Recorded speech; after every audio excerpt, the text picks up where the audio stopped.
Looks like the gang's all here! Yep, all ready. How about you two? Green and good to go? Paimon's ready!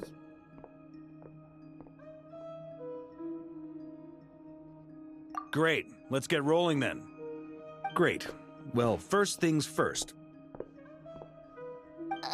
Wait.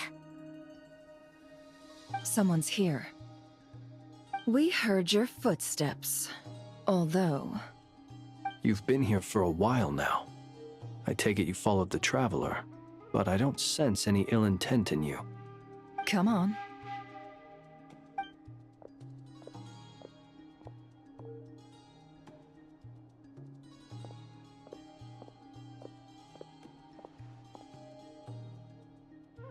I figured it wouldn't take you long to notice me. I come bearing news from my lady, the Knave. Dottore went through the motions of returning to Snezhnaya, but it was obviously a facade. However, he has not returned to the Kuvaki Experimental Design Bureau, nor has he made an appearance in Nasha Town. Well, in that case, he'll be in his lab way up north. I always wondered why he applied for his own private pad. He was planning this all along. Tell them that Sandrone and I will go on ahead. If they still intend to pursue this matter, they should meet us at the research center in the northern tip of Nodcry. Nice of Columbina's two best friends to think of us. We appreciate the heads up. Our sincere thanks to the Fatui for your aid. Lady Damselette may have left our organization, but at least some of her colleagues remain genuinely concerned for her well-being. Not to mention that the Doctor's increasingly cryptic conduct gives us great cause for alarm. We have crossed swords many times before, but it's not personal. We're just on different sides. We don't lack humanity. And so, as fellow friends of Lady Damselette, it's only right that you should be in the know about this. Arlecchino's situational awareness has saved us a lot of trouble. I'll leave the map here with you. If you do decide to head to the research center, please proceed with caution. And remember, at least while you're in Nodcry, Lady Arlecchino's subordinates are your comrades if you want them to be. This is very accommodating of you. We can't thank you enough. Just doing my duty. I shall take my leave now. If you need us, you'll find us at the Experimental Design Bureau.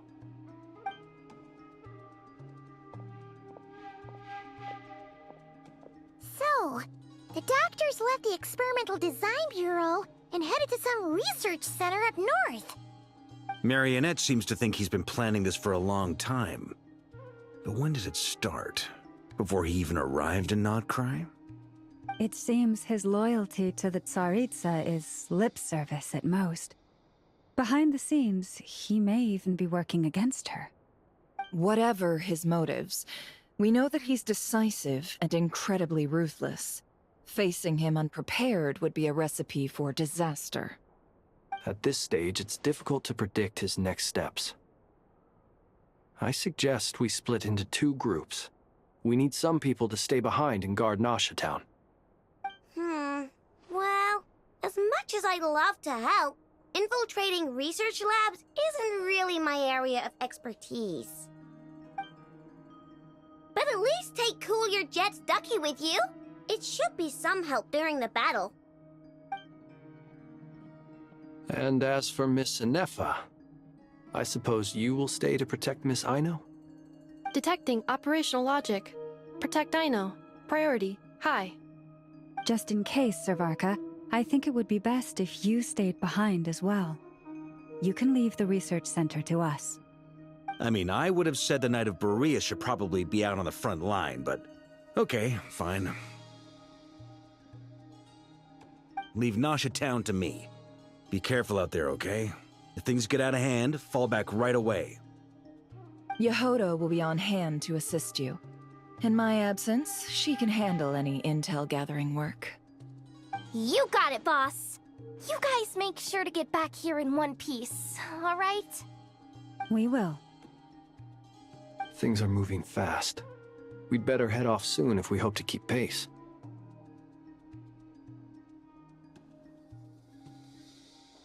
So, it's infiltrate a secret research facility, or... Yeah, right. Paimon'll help out here instead. Sounds like it's gonna be a pretty intense fight. We all have to bring our A game here. So, anything you need to wrap up before we leave?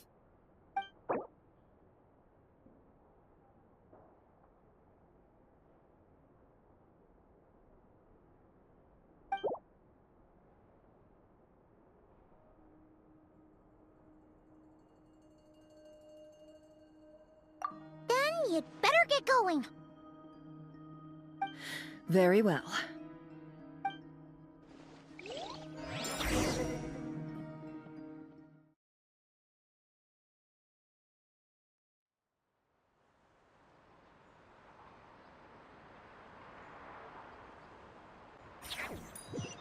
All these broken machines on the ground.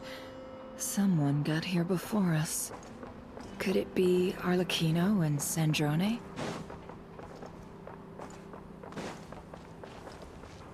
Time to go.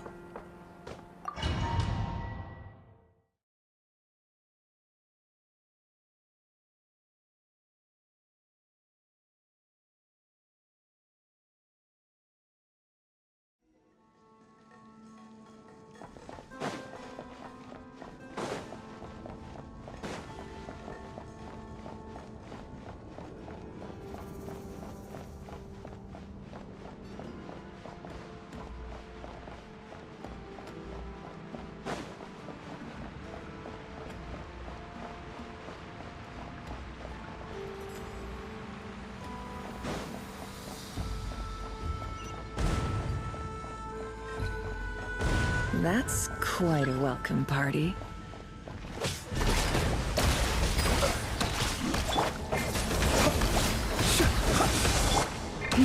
Forest, protect us.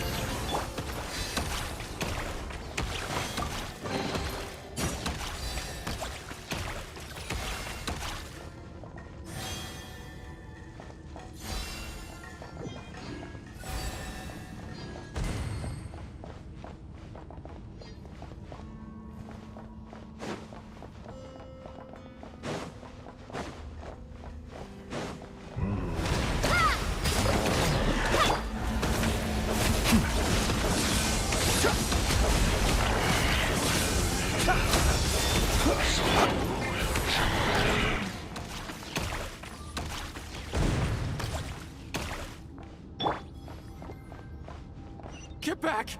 I said get back! Do you hear me?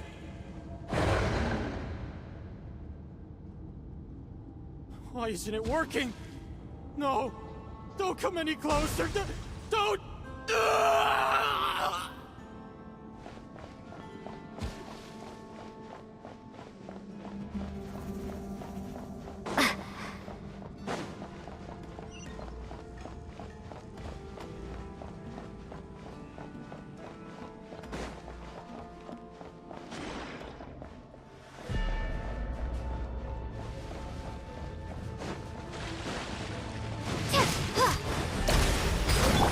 Silent.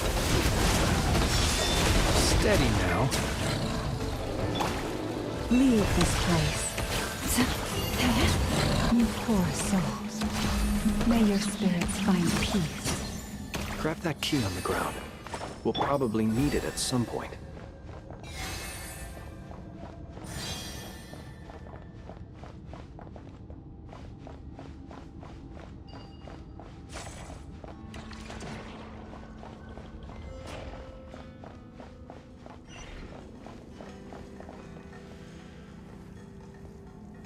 Watch out! Ugh, there's no way through. Let's go around.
Trespassers? Here? What's wrong with you people? We're looking for the doctor, and we understand he might be here. I see you're fleeing the facility. You looking to settle a score with the doctor? Good luck with that. I don't think you have many chances left. Perhaps. But you might have a chance to live if you start talking. 2 other Harbingers had the same idea as you. They're already inside. But what good is it gonna do? The doctor wouldn't do something like this unprepared.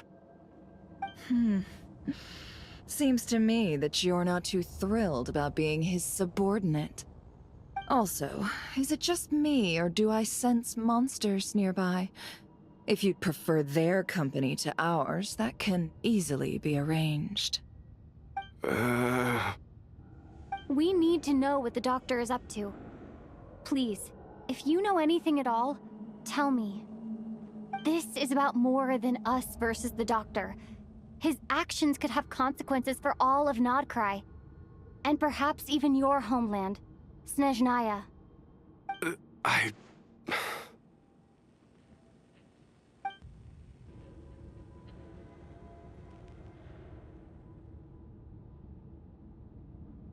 He's building something. Ambitious doesn't even begin to describe it. Feels like this could be the big one. God knows how long he's been planning it. A while back, he told us he'd be returning to Snezhnaya. We weren't expecting him back so soon. This time he brought some gemstones with him, or something. 2 of them. The moon marrow spheres.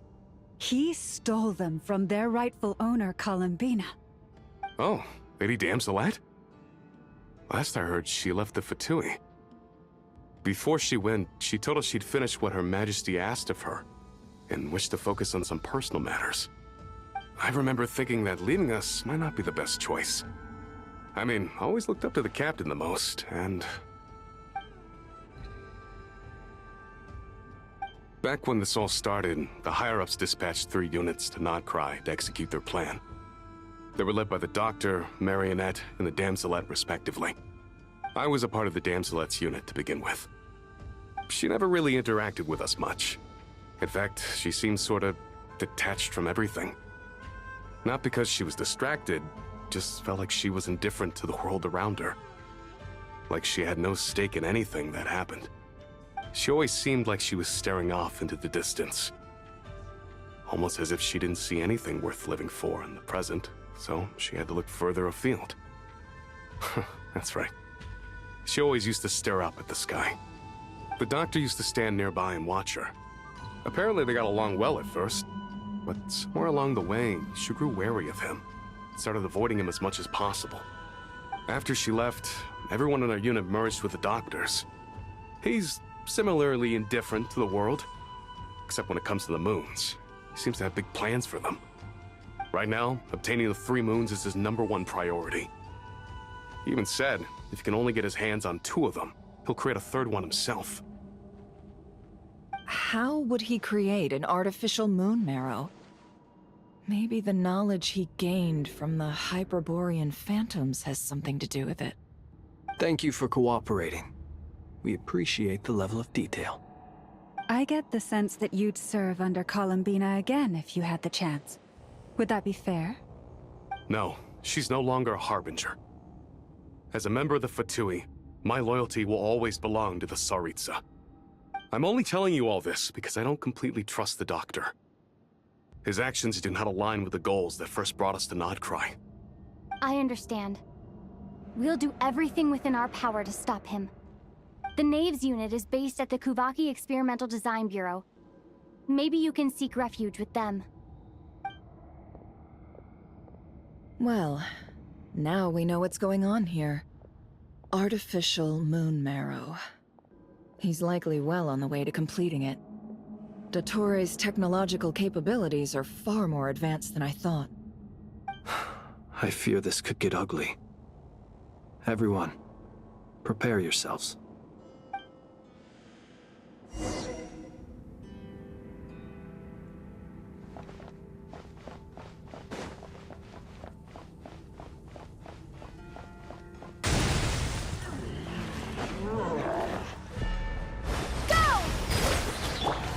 Close your eyes.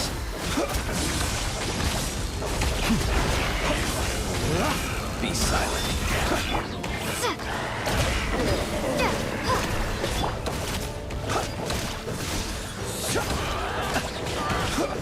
Close your eyes. Observe.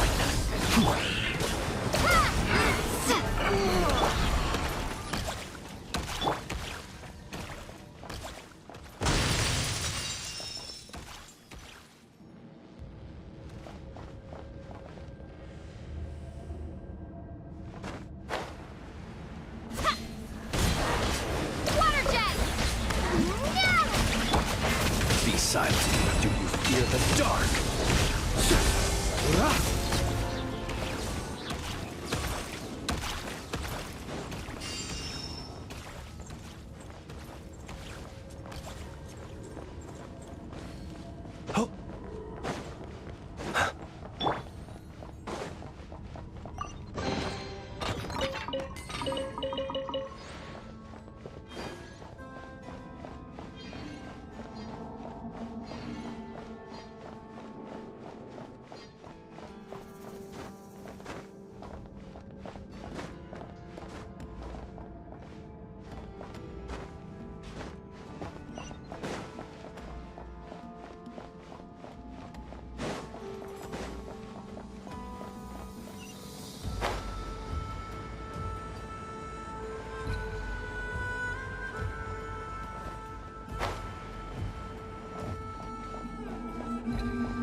Welcome, one and all.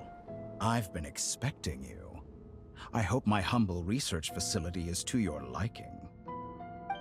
Yeah, we really appreciated fighting our way in through a horde of monsters. The gall. You expect us to believe you've just been patiently waiting for us? Of course I have. Should I be worried about something? Everything seems to be going quite smoothly so far, and you've shown up right on schedule. First Sandrone and Arlecchino, now you. Ah, quite a surfeit of guests I've had today.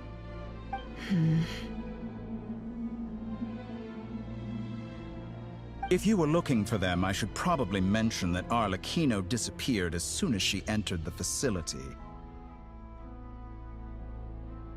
As for Sandrone, why, she stood right here only moments ago demanding answers from me at the top of her voice.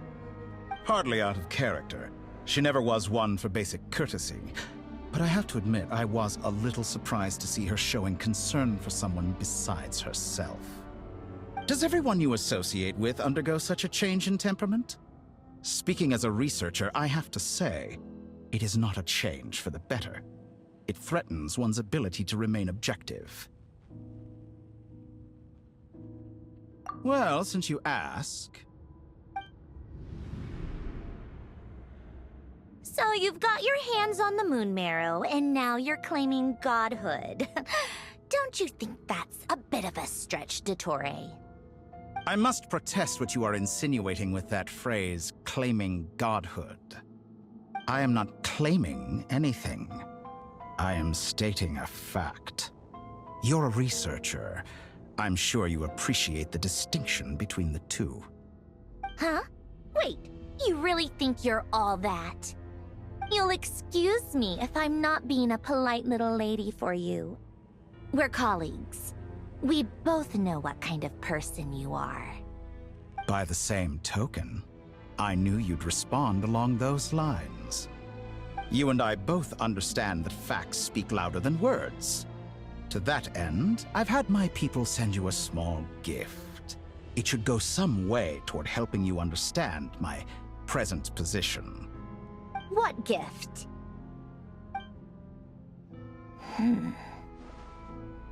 Where have all your troops gone? Who knows? Perhaps they are already marching toward a new world, following in the footsteps of an unknown god. As vulgar and arrogant as you may be, dear Sandrone, I have no intention of taking out my displeasure on your subordinates. They will enjoy equal rights to my own. You sent your people to the Experimental Design Bureau? That's the Tsaritsa's property. Yes, and I am very mindful of Her Majesty's instructions. But you know full well that they do not conflict with my present goals. In which case, all I'm doing is conducting another one of my experiments. Is there a problem with that? Now then, you have a judgment call to make. Am I simply lying to stall you? Or is it possible that every word I am saying is the truth? In which case, your subordinates really are in danger. So now you've turned on fellow Fatui soldiers. You're completely insane. I have set a new rule for myself. Each person gets one chance. Naturally, that includes you, Sandrone. If you wish to leave, I won't stop you. We are colleagues, after all. Scumbag!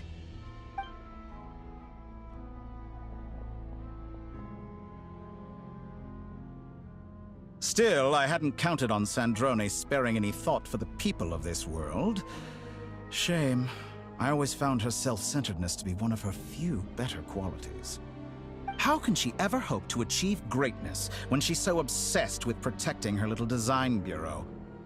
It's more than a little disingenuous to speak of achieving greatness while taking hostages. Or does honor no longer mean anything to you? Honor? I have the marrow of 2 moons in my possession and will soon complete the construction of a 3rd. I will be the god of a new world. And you speak to me of honor? How charmingly naive. Those are sacred relics. You do not deserve them. In my view, many in this world do not deserve to be alive. And yet, I mercifully permit them to go on living, do I not? You'll come to regret your actions. Will I now? Let's see if you can make me.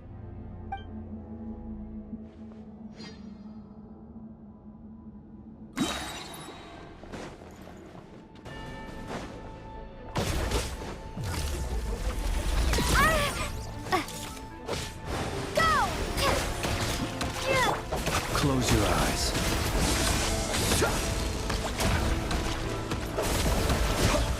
Be silent.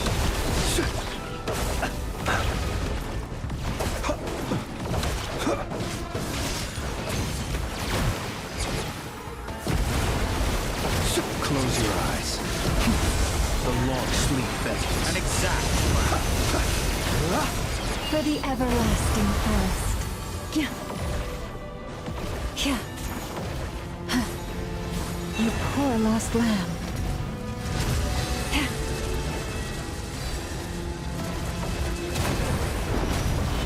Arlecchino. Thanks for the assistance. Arlecchino. They see you as an ally. What a farce.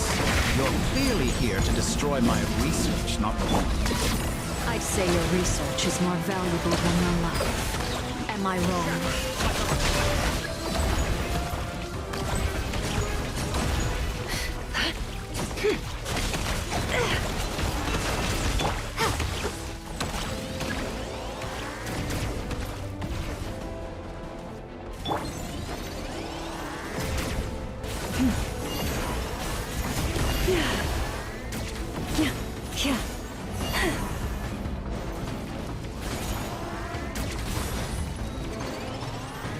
Is this all it takes to tire? Poor lost lamb.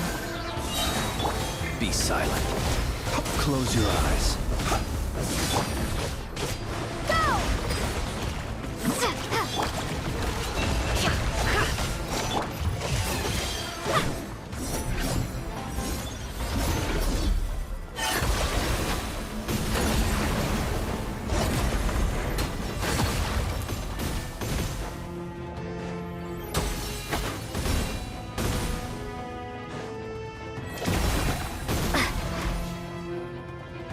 With one heart, we pray.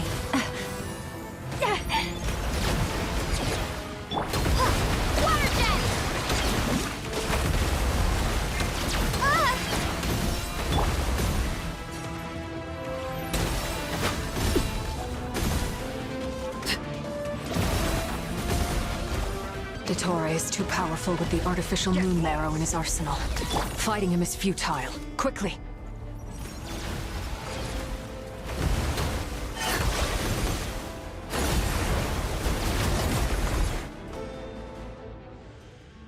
Let's go. I've always thought it is wiser to flee than surrender.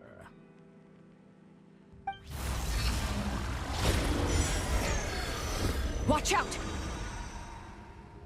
What the? Forget about me! You should... Where's the Traveler?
What just happened? Nasha Town? How did I get here? Strange. I remember being trapped by Dottore during the battle, and now, all of a sudden, I'm here. Something weird is going on. I guess I'll start by exploring the area. Huh? Traveler? What brings you here at this hour? Huh? What are you in the mood for today? A hot dog? Or something else? We've got some special discounts at the moment. Want to see the menu? Sorry, I'm not hungry right now. Ah. Well, feel free to take a seat for now. Let me know if you change your mind. Everyone seems to be acting normal.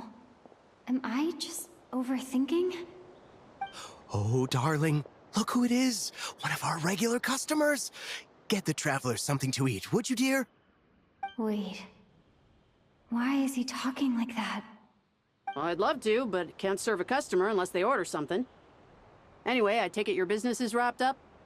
Yes, thankfully. It was a long trip, and it's left me feeling pretty exhausted. But the upshot is, I won't have to leave again for a good while. We can have some quality time to ourselves. Wait. These two are a couple? I see some kids around too. I didn't know they had a family. Hey there! I haven't seen you in ages! What's keeping you so busy? I've been looking forward to playing with you again.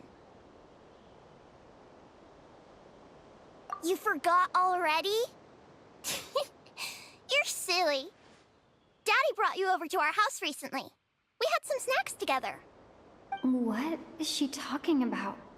We've had a lot of customers over the last few days, so we've been real busy. And like my mom always says, some people are more than just customers. They're friends. Oh, another customer's arrived. I better go see what they want. This is all wrong. I never once heard the owner of this restaurant talk about their family. It certainly isn't a family-run business. And that child, I don't recognize her at all. Could this be a false memory? Very good. I knew you had it in you. Aren't you going to try the house special? When did he show up? No, none of this is real.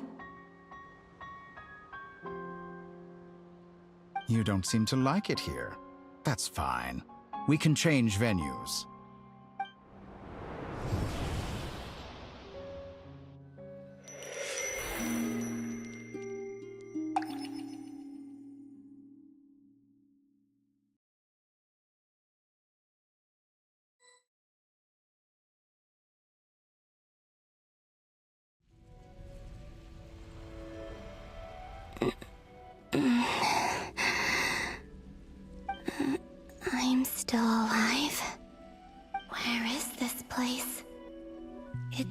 my strength to open the moon gate, and then I leapt into it. So this is the moon's reflection? The mysterious realm beyond the gate?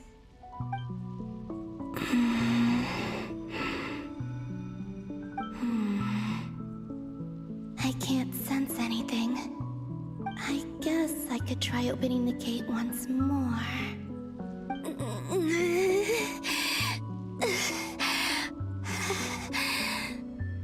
No response.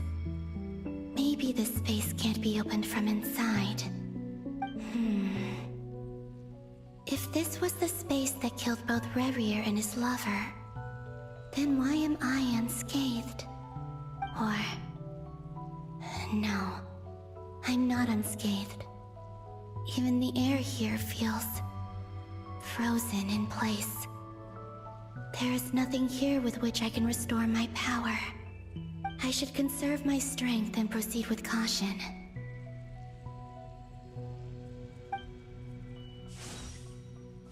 I don't believe Dotori's scheming will stop just because I escaped. If there is any chance that I can get back to the others, any chance at all, I must return.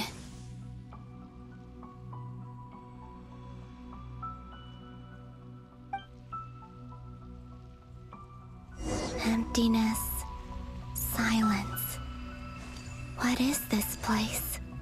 Or maybe the real question is, what is it for? What's this? Looks like it responds to my power.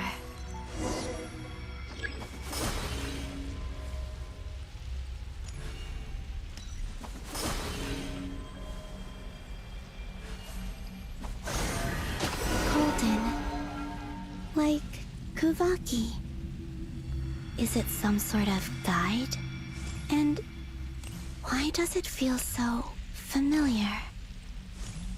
I might as well follow it.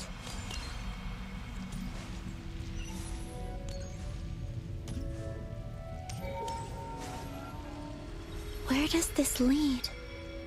Could it be the exit?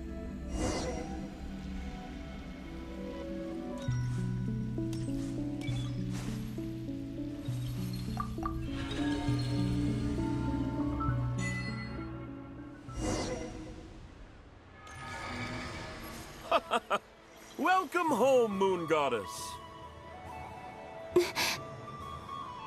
Is this Nasha Town? But isn't Moon Prayer Night over already?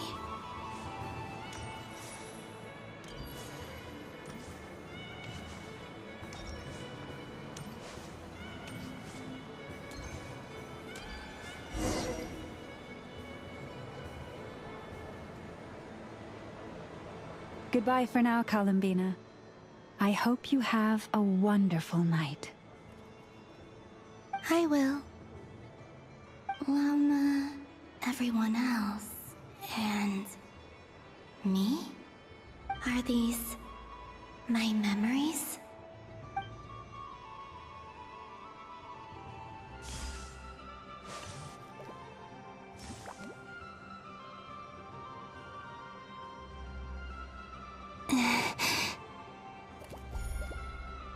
I can't touch them. It's as if we're separated by some impenetrable power.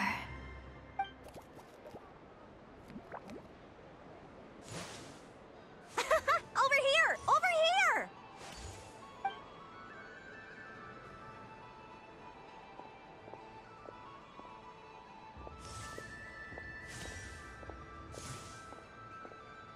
But the people in these memories pass right through me. Just like when I disappeared. If only I had known what would come to pass after that.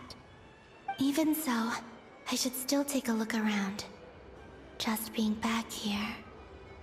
It gives me the strength to keep going.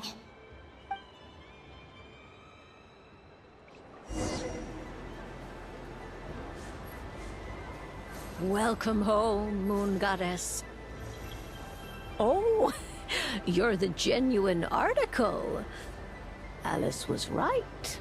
This moon prayer night was worth watching after all. Oh, yes. That was the fortune-telling stall run by Barbeloth from the Hexen Circle.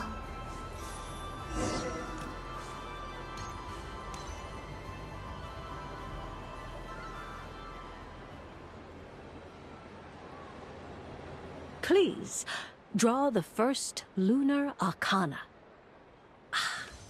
This represents destiny, and is the foundation for the divination as a whole.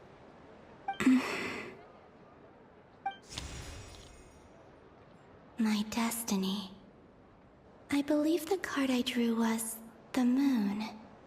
Now that I think about it, Barbeloth's divination was absolutely right. It's almost time to draw the last card. The one that represents the future.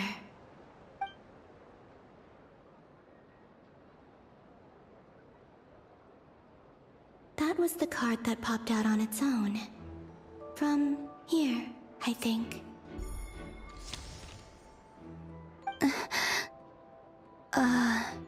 Kuvaki Pulse? What? Fascinating.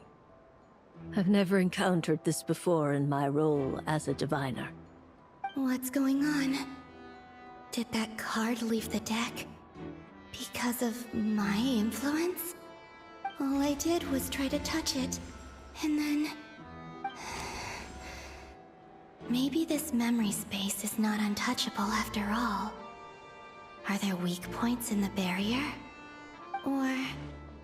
is it possible that there's more to this space than my memories alone? This card is death. I need to get to the bottom of this. I'll try touching something else.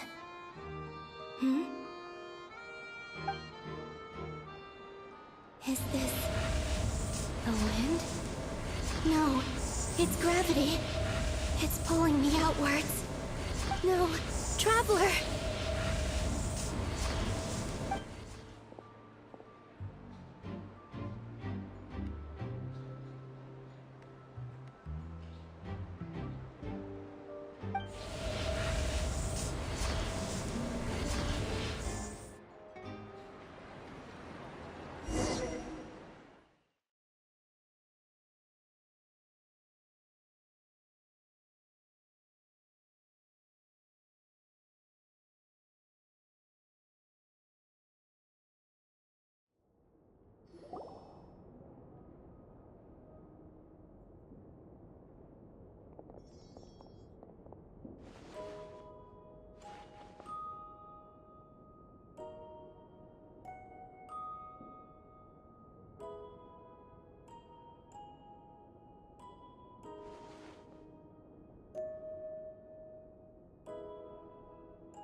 Paimon, listen to me.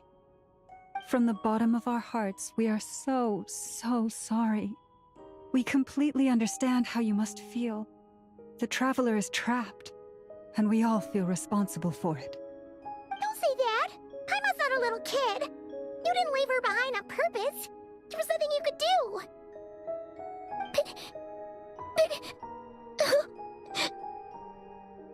She's all alone in there! What if something happens to her? What are we gonna do then? We've barely spent any time apart since we met. Is she gonna die? We must find a way to rescue her. We were all involved in the operation where she was captured, and we do not abandon our comrades. That being said, it won't be easy. Through conversation with the others on our return, we've arrived at a basic idea of what we're up against. Dottore's lab has clearly been in operation for a lot longer than we realized. We found many monster samples stored there. In all likelihood, they were materials he used to research his latest technology. We also know that through his contact with the phantoms of Hyperborea, he gained knowledge about the moons and certain Hyperborean technologies. Using this knowledge, he then fashioned an artificial moon marrow to serve as a replacement for the frost moon beyond the sky. Unlike Columbina, Dottore is not being rejected by Tevat, And even with 2 of the 3 moon marrows, his power far exceeds all of ours combined. Once his 3rd moon marrow is complete, Dottore will have completely seized the authority of the 3 moons. Tevat's most primordial powers will then be in his grasp. Does that mean... I'm afraid so. No one could have predicted this level of insanity. Not even from Dottore. And unfortunately, his insanity is coupled with an intellect and ambition that not even his peers in the Fatui can match. This is dire. Sounds like the world is done for. The 3 moons' authority can influence the very fabric of time and space. I dare not imagine what a monster like him would do with that kind of power. The trouble's already begun, I'm afraid. On our way back, we discovered that part of Nodcry is being enveloped by an unknown energy. We cannot ascertain what is happening inside. I'm convinced this is Dottore's doing. Not that there's any way to prove it. The issue is, we have no idea what his intentions are. The only thing more frustrating than facing down evil is knowing that it will surely come, but not knowing when. The Doctor is guilty of numerous crimes in Mondstadt as well. One of our knights, well, former knights, his father was murdered by Dottore. His ideology and methodology are a danger to everything in his path, from individuals to entire nations. He does not feel guilt, even when he acts against his own people. He doesn't see them as his own people, that's why. People like him see everyone else as beneath them. Right. He views other people only in terms of how they can benefit him. That's the basis of all his social connections. Granted, he's hardly the only harbinger to pursue their own interests. We all do. And Her Majesty is gracious enough to permit it. Still, her mercy has its limits. Dottore's actions have gone beyond even what the Fatui could have imagined. Usurping divine authority to become a god. For a servant of the Tsaritsa, that goes beyond being disloyal. It's treason of the highest order. We can't expect him to heed the Tsaritsa's will once he gains the 3 moons' authority. Even we harbingers consider him the most self-interested among us. Poor Traveler. Of all the people to get caught by... We have to go save her! Right now! Please! We gotta find a way! Paimon, I promise you, we are with you all the way. I get how you feel. I do. But it's gonna take more than strong emotions to take down an enemy like Dottore. What we need now is more information. Right. We can't even guarantee he's still at his research center. Before we can think about mounting a rescue operation, we need to confirm the Traveler's location. I'll find a way. Paimon knows, but... She's so scared. If anything happens to the Traveler... She might be the strongest person Paimon knows, but she's still human. She feels pain and bleeds just like anyone else. Then think things through before you stick your neck out. Unless you want to lose your head. Sandrone. Miss Sandrone, you're okay? Put the stuff over there, and be gentle with it. Am I okay? As you can see, I've had to move my whole livelihood out of the Experimental Design Bureau. It's been swallowed up by Dottore's energy field. If I'd left it any longer, I probably would have gotten stuck there. Ugh, Dottore always goes a little loco when he finds a shiny new toy. Not that he'd ever admit that. But this time, he's gone full psycho.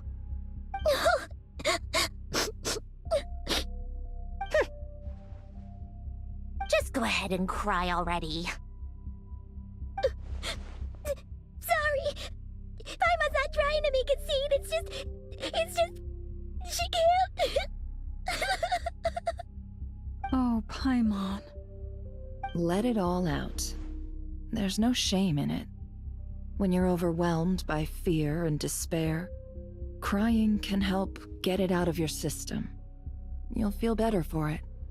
Okay then, while the baby of the group is having a moment, how about the grown-ups get to work? Give me your hand. You've made a discovery?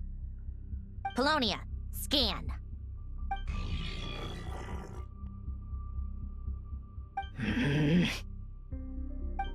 You, hand, now.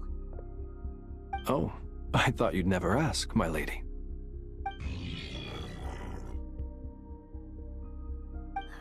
Curses! You're next, then you.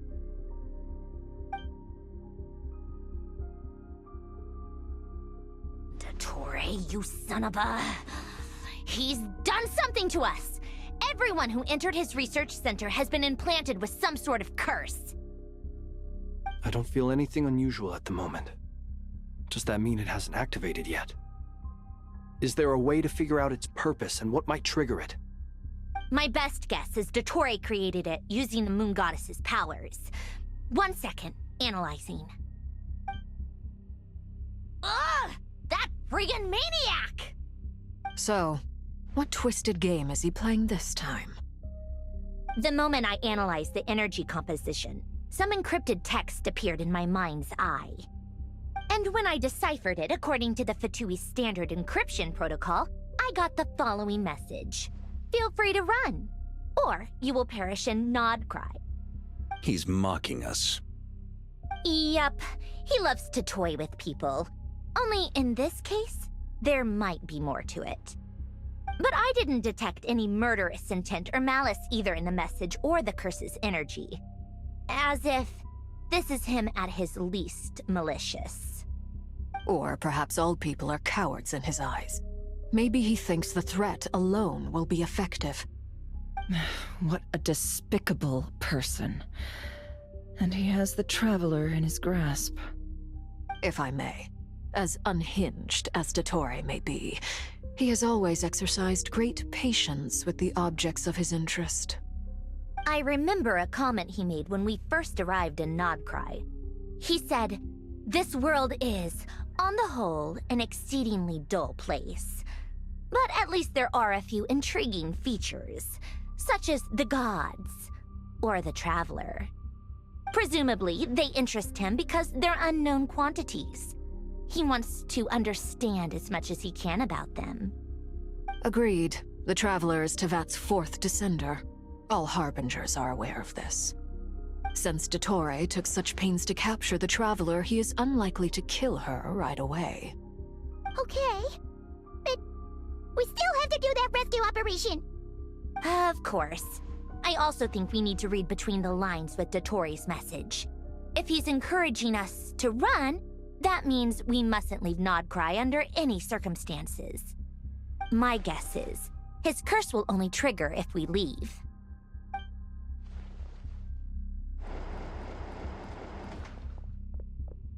We've discovered multiple energy fields. Albedo is still attempting to analyze their structure. He told me to report back first. Each field is slowly growing, swallowing up more of the surrounding area in the process. And the pace of their expansion has increased since we first examined them. He's probably trying to swallow Nodcry whole. His nefarious ambition knows no bounds. If this continues, the whole of Tevat will be in trouble, not just Nodcry. The loss of Columbina could not have come at a worse time. Do we think she's truly gone for good? She entered the space beyond the Moon Gate, knowing what became of Rerir and Thelindis. I'm sorry, but I fear the odds aren't good. Don't be ridiculous. If I know her, she's busy finding a way back as we speak just so she can annoy me. She isn't dead. Whatever has become of her, the fact remains that we are two comrades short on the eve of a decisive battle. We need to find out the Traveler's location, but there is also other work to be done. Agreed. Whatever Dottore's planning, we have to get the local populace somewhere safe. So, as well as a rescue mission, we have to organize a mass evacuation at the same time. It would be best if someone could approach leaders of neighboring nations and negotiate emergency asylum for Nodcry's inhabitants. Can anyone handle that? Snezhnaya is one option. I'll see what I can do. Does it be so much easier if the Traveler is here? No! Stop thinking like that, Paimon. Paimon will join you. She's pretty well connected thanks to the Traveler. Maybe it'll come in handy. Either way, that's what the Traveler would do if she was here.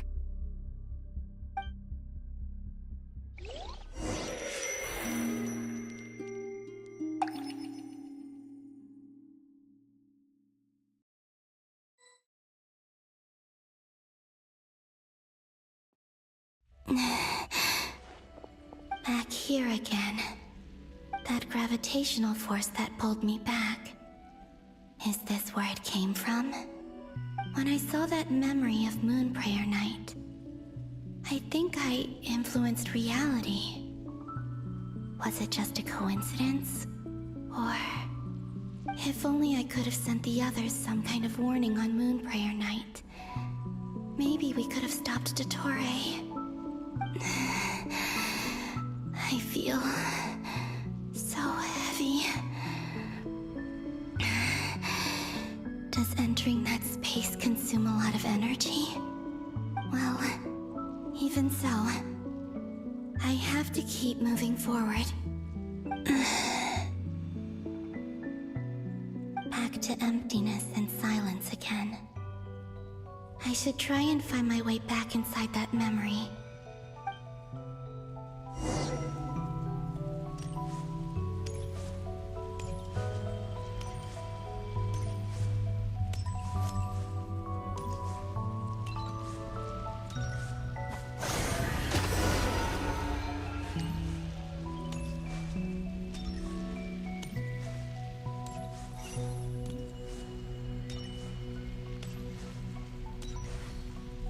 Entrance from last time isn't showing up.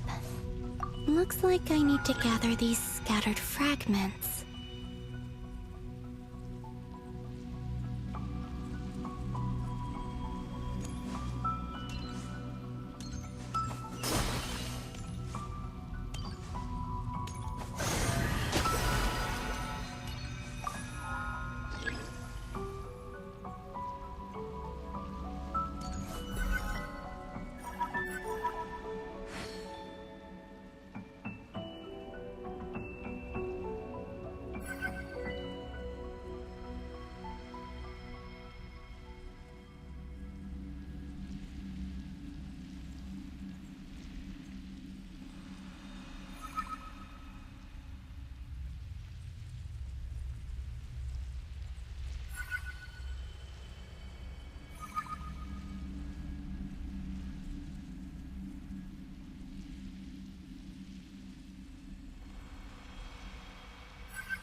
It worked!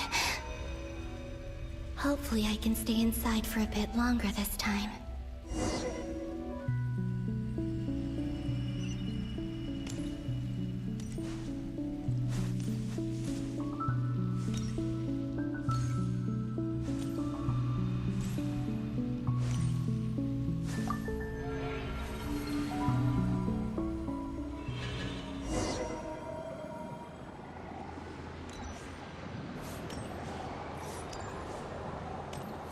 Ad Astra Abyssosque. Welcome to the Adventurers Guild. What? This doesn't look like Moon Prayer Night.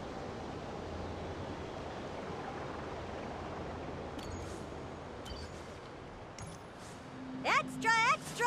Latest issue of the Nausea Express! I don't think I've ever been here. Maybe this space isn't comprised of my memories after all. There aren't any festive decorations around. Is this Nausea Town after Moon Prayer Night ended? Did Dottoro's plan not affect the town? Or is no one aware of what happened because he used the Three Moons' authority? Let me see if I can influence anyone else.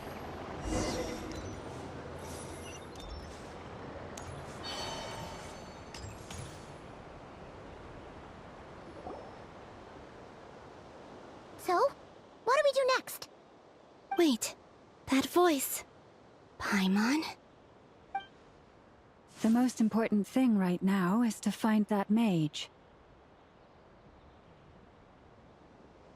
Lauma the Traveler and Mr. Varga are here too.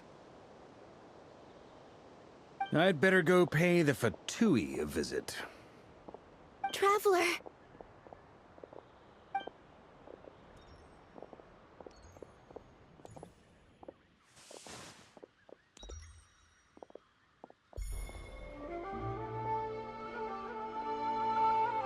Huh?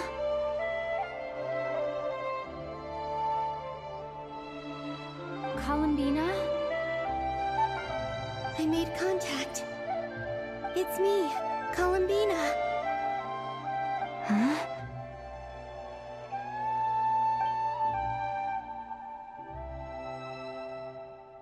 Traveler?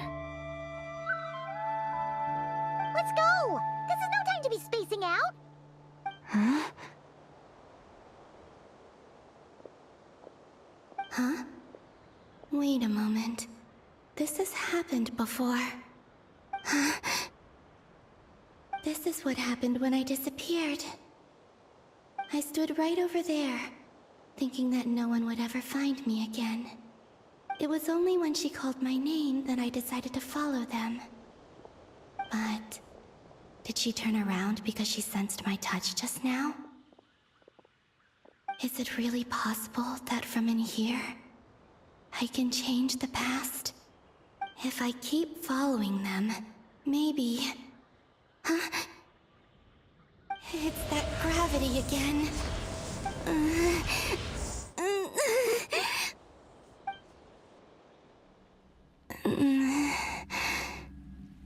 Every time I influence reality within that space, this force intervenes and pulls me back. It's as if it's trying to stop me from leaving.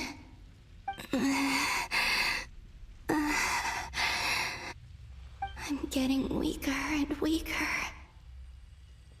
I'll just have to try another approach next time.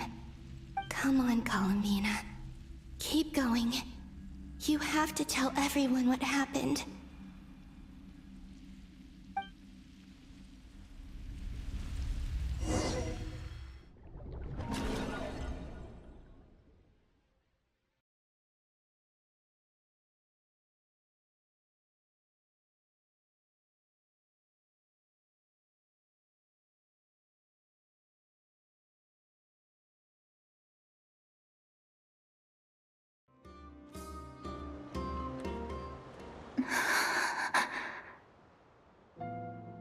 Suddenly, I've been plunged into darkness, alone. It feels strange, as if something has grabbed hold of me. Is Dottore now powerful enough to interfere with space itself? Look at you, standing so still in total silence. I almost didn't recognize you. Hello there, traveler. He seems to be in a good mood. Wait, what's that behind him? Ah, so you noticed. This is the completed trilune. 2 primordial moon marrows and 1 artificial specimen. You are wary of it. Good. Maintain that reverence. You performed well in that recent battle. Brave and reckless as always. Courage is the sign of a true hero, and impulsiveness is the hallmark of those who strive to advance. I say this not to belittle you. Most creatures are far more timid by comparison. 3 moon marrows. Does that mean the artificial one is now complete too? Well spotted. What do you think?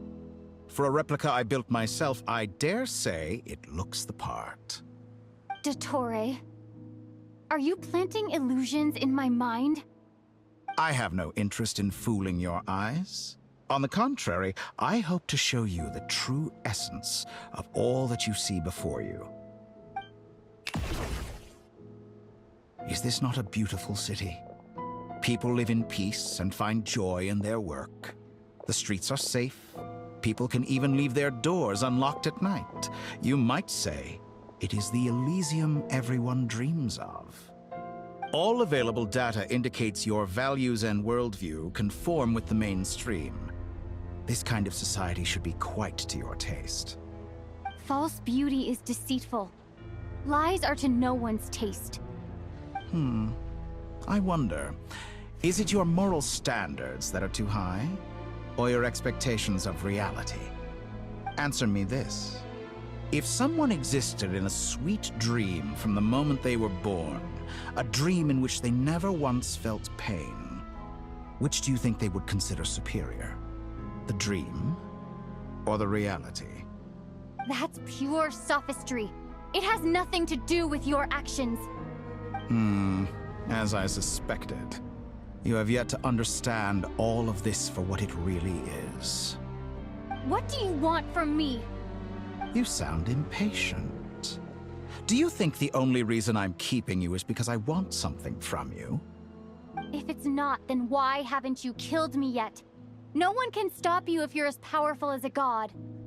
I'm delighted you recognize that fact. I believe we last squared off in Sumeru. Ah, the memories. How time flies. You and I have both grown.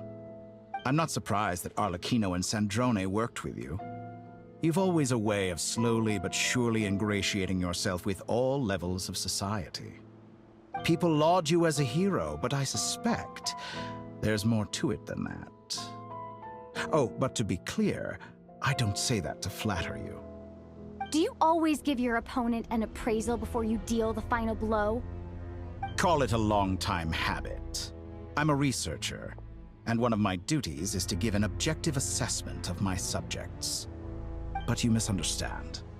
We are not opponents. Not at this moment. I just want to talk. Think back to Tartaglia, Arlecchino, Capitano, Colombina, and now even Sandrone.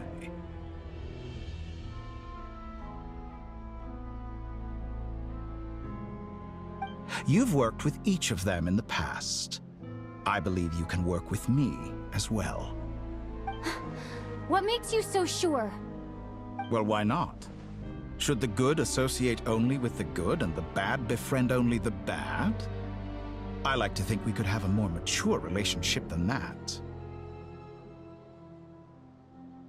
Surely you don't think all your relationships are grounded in friendship or shared ideals? People come together because it benefits them to do so. If you think of the people you admire, you must surely admit that they have provided some benefit to you.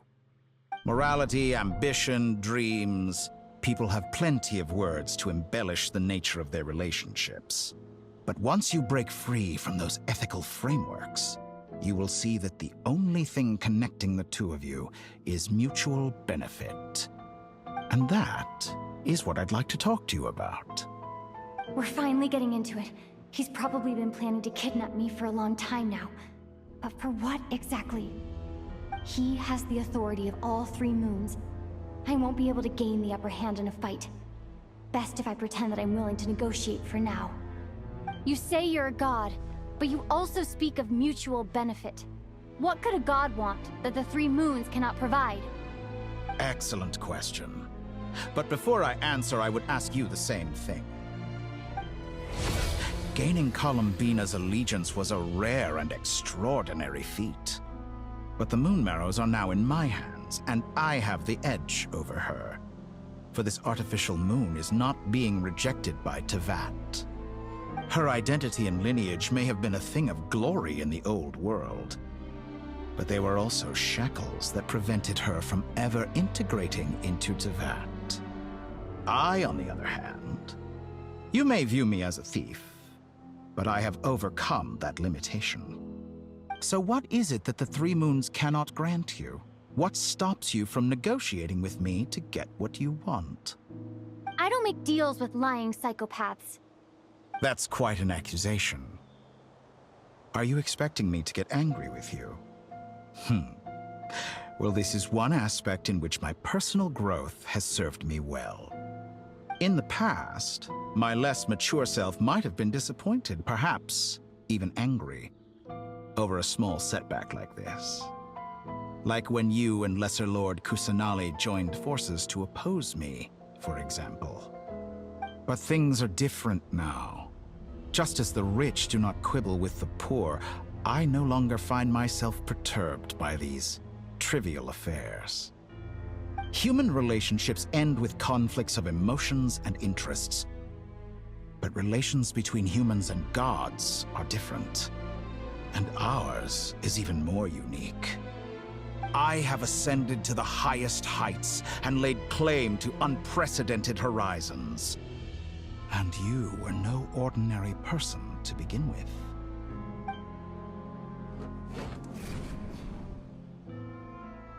Allow me to show you the world, Descender.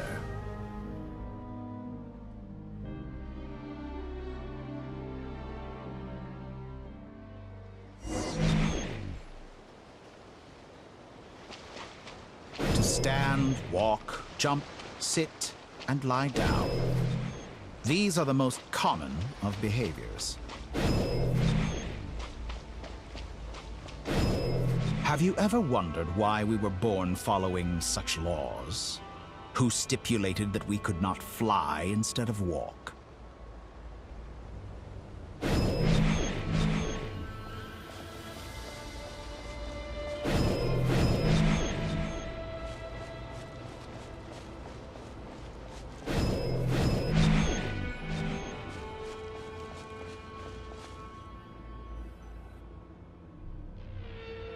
Someone of your talent and experience must surely know of the 4 great rulers who serve the heavenly principles.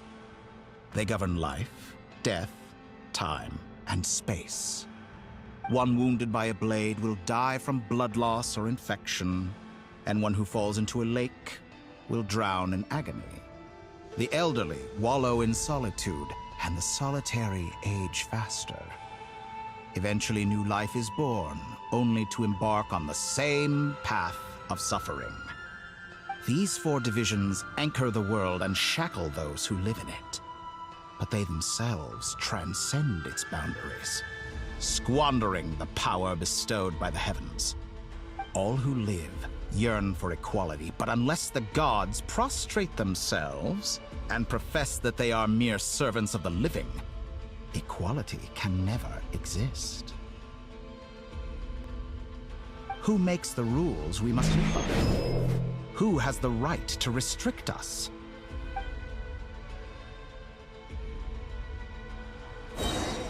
The limits of the body can be rejected.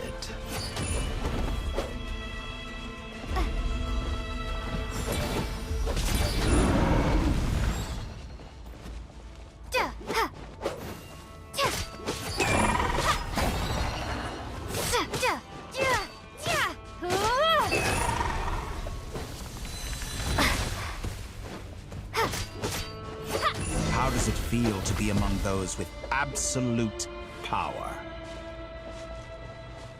You cannot conceive the extent to which your flesh hinders your mind and spirit.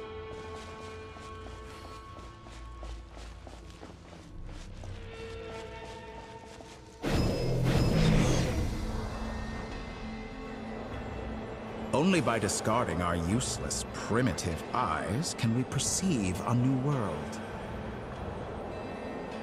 How narrow-minded we all were in the past. Why should the final answer of the world not be the power that predates those of life, death, time, and space? The power of the Trilune. Through it, I have glimpsed new experimental possibilities. Nature suppressed, authority exiled, souls controlled.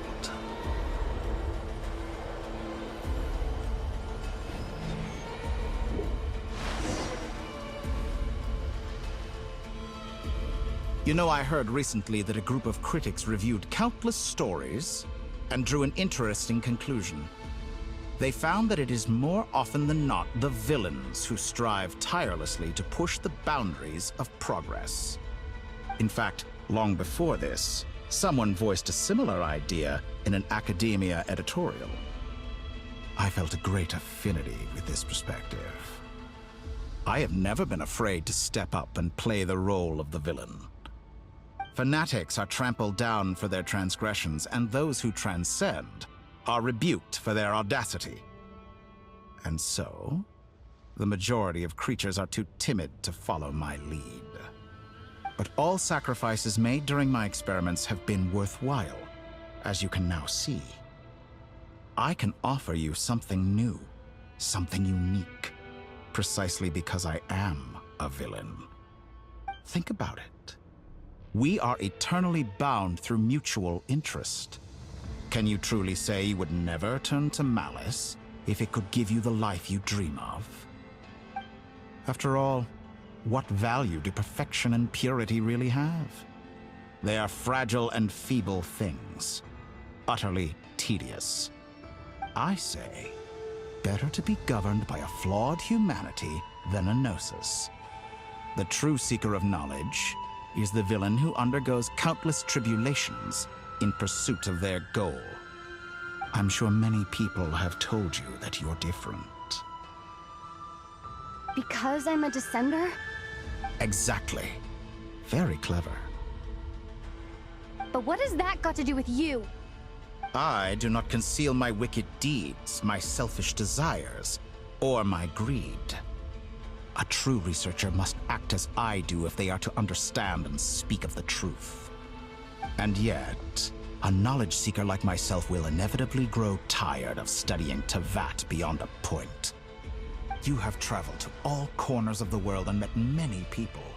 Along the way, there have been moments when you were misunderstood or even became a wanted criminal. And all the while, you have spent your days doing some of the most mundane jobs in the world. You fight and toil, claim minuscule rewards from my friend Pantalone, then you fight some more, winning some battles and losing others as your search goes on. And this cycle continues, with no end in sight. Surely you must sometimes grow weary of being stuck in this same loop day after day. We're completely different. I embrace everything that life throws at me. I am engaged in every step of my journey. How does that make us different? I too embrace what life brings, researching everything that interests me. Think of all the novel things I've managed to create, like the artificial moon marrow. Don't you see? As unique a specimen as she was, even Columbina is not irreplaceable. Take that back! She's gone because of your actions! I didn't say that to anger you. Though admittedly, I don't see what there is to be angry about. Anything Columbina could do for you, I can do better. I know what your ultimate goal is. You wish to walk the path your brother walked and seek answers from him at the end of that journey, don't you? Someone like you could never understand what it feels like to care about another person the way I care about him. Perhaps not. But that doesn't mean I can't help. I could find your brother right now, bring him before you, and make him give you the answers you seek. Don't be so presumptuous. You'll never begin to understand the situation between us. Oh, no. This is no presumption. I'm only offering what I know is possible with the power of the Trilune. But it seems like you would sooner continue with your journey through this world. Why? Do you truly desire this journey? Or is it simply a necessary process from which you cannot escape? Think of all the time and energy you have spent, everything you've had to endure just to make it this far. Is this really what you want? Or has your hand been forced by the promise of that final answer? Yes, you have made many friends. But do they ever spare a thought for the void in your heart and what it yearns for? What you want is not friends. It is family. But do they know this? I, on the other hand, am far more considerate. Join my experiment, and in return, I will bring your meaningless journey and all its struggles to an end. This is a malicious attempt to manipulate me. But at the same time, he's stating some very human truths. Of course, he's right about my predicament. How can I deny it? I have faced ungrateful strangers, never-ending troubles, an endless quest for answers. I want to see him. After everything I've been through, words can't describe how much I miss him, how much I want to be reunited with him. Wherever you are right now, do you miss me too?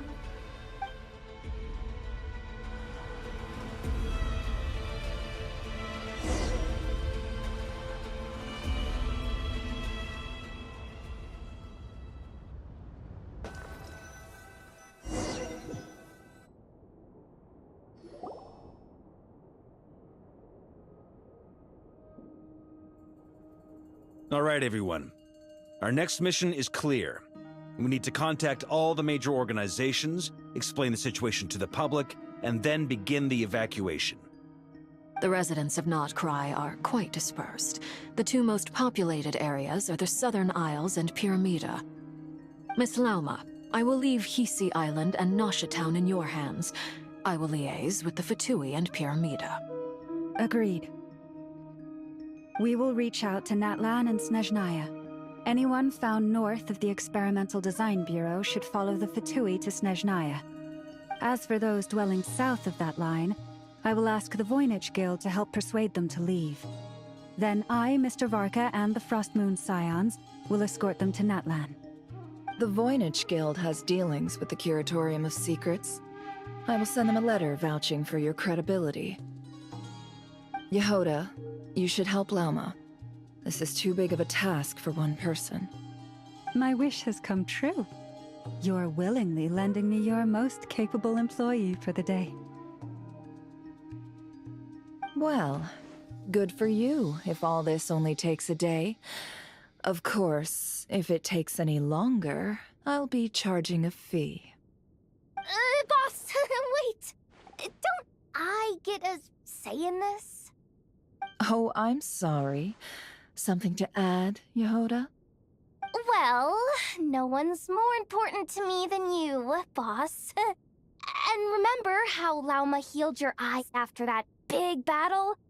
I think that's worth at least 2 or 3 days' work for the Frostmoon Scions. Are you completely incapable of acting in your own self-interest? Or do you simply devalue your own labor? Are you sure you don't want to come with us? Who will see to our other work if we're all busy evacuating residents? Sandrone insists that Columbina is still alive, and we have a traveler to rescue. There's much to be done. But boss, I'm just worried that... Well, Nefer, I'll link up with you once my tasks are complete. What makes you think I'd need you to do that? I'll need it. And considering the way you approach certain matters, I think you'll be better off with me present. That's quite enough. Just focus on your work first. I bet we're in for an uphill battle here. But we can help out too. Ineffa and I are gonna help Nasha Town's residents carry their stuff. Loading schedule. Store essential local research data and technology samples, then escort the people to Natlan. Understood. I will execute this to the best of my abilities. Great stuff. Thank you, ladies. I've contacted the Lightkeepers. A colleague of mine will join us shortly. I will persuade them to conduct a thorough search of the region to ensure that no civilians get left behind. As for me, I guess I'll be making an early return to Sumeru. I think it's important that someone informs the Dendro Archon of what's going on in Notcry. Roger that. Someone should inform Mondstadt, too. Mr. Duran, can I trust you to handle that? I think you fly faster than any of us can run. As an added incentive, get there fast enough and I'll see about getting your gliding exam waived. Really? Ha! Mission accepted, sir. I intend to stay behind and help Miss Sandrone with her research. She has some alchemy-related questions that she'd like me to explore. She recognizes your expertise, then. I wish you a fruitful collaboration. Thank you. In truth, I was surprised to hear her express an interest in subject matter outside of machines. I believe she has been investigating some Fontanian technology recently. She made a point of bringing the relevant materials with her when she left the Experimental Design Bureau. She's sorting through everything in her room as we speak. I should mention that we have one other friend who isn't present. He hasn't made his position in all of this clear. But if we know anything about him, he's likely investigating on his own. Paimon's been very quiet today. But I know how close she and the Traveler are with the Natlanese. She should come with us to the border. Okay. Paimon will do her best. Make sure to heed Sandrone's warning. Many of us have been cursed by Dottore. As such, under no circumstances should anyone cross national borders. Remain within Nodcry. That aside, personally I have faith in Columbina. Things look grim, sure, but who knows how it'll play out. Same goes for rescuing the Traveler. Both of them are important allies and friends. We'll be counting on you to gather intel on them, Miss Nefer. Oh, wonderful. You're all here.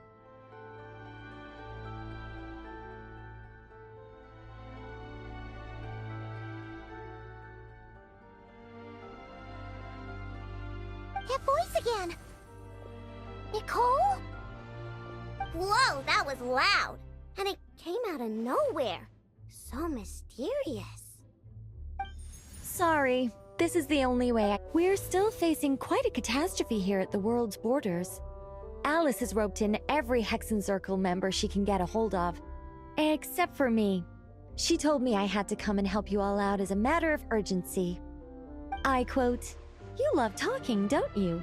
Well, now it's finally your time to shine. Take these. Make sure the whole party gets one each. You'll be in charge of making sure everyone stays connected." Huh?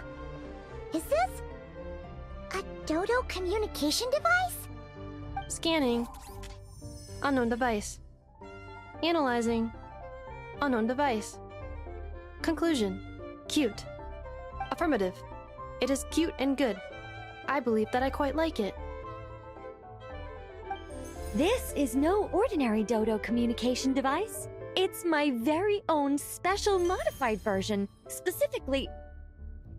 sorry. I almost went off on another tangent there. Anyway, help yourselves.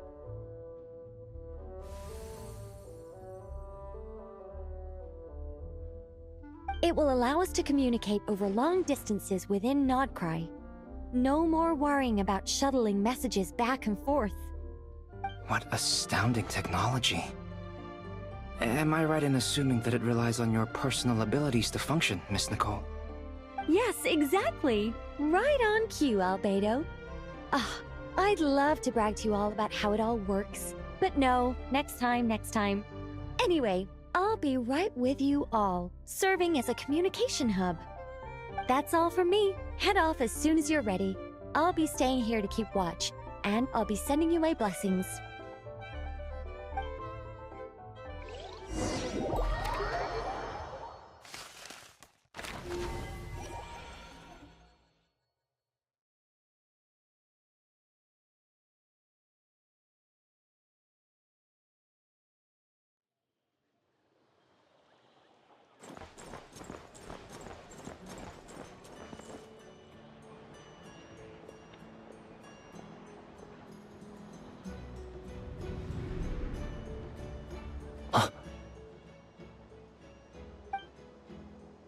Sir Flint.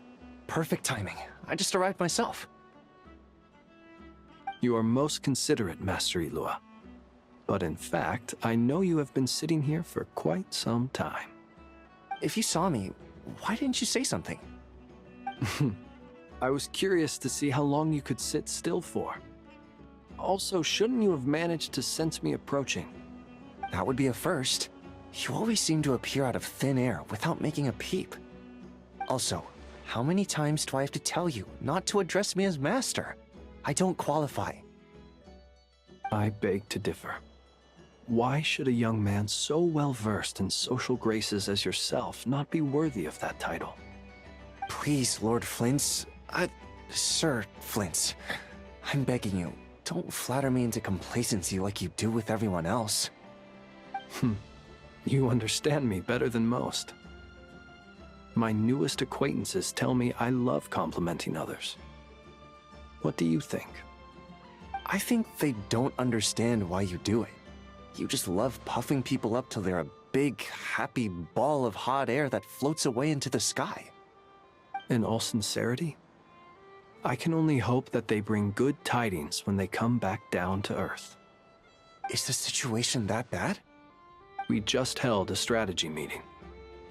Let me fill you in.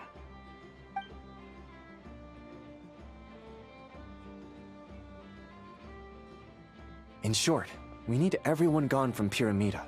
We also need a team of Lightkeepers to scour the more remote regions of Nodcry for civilians to evacuate.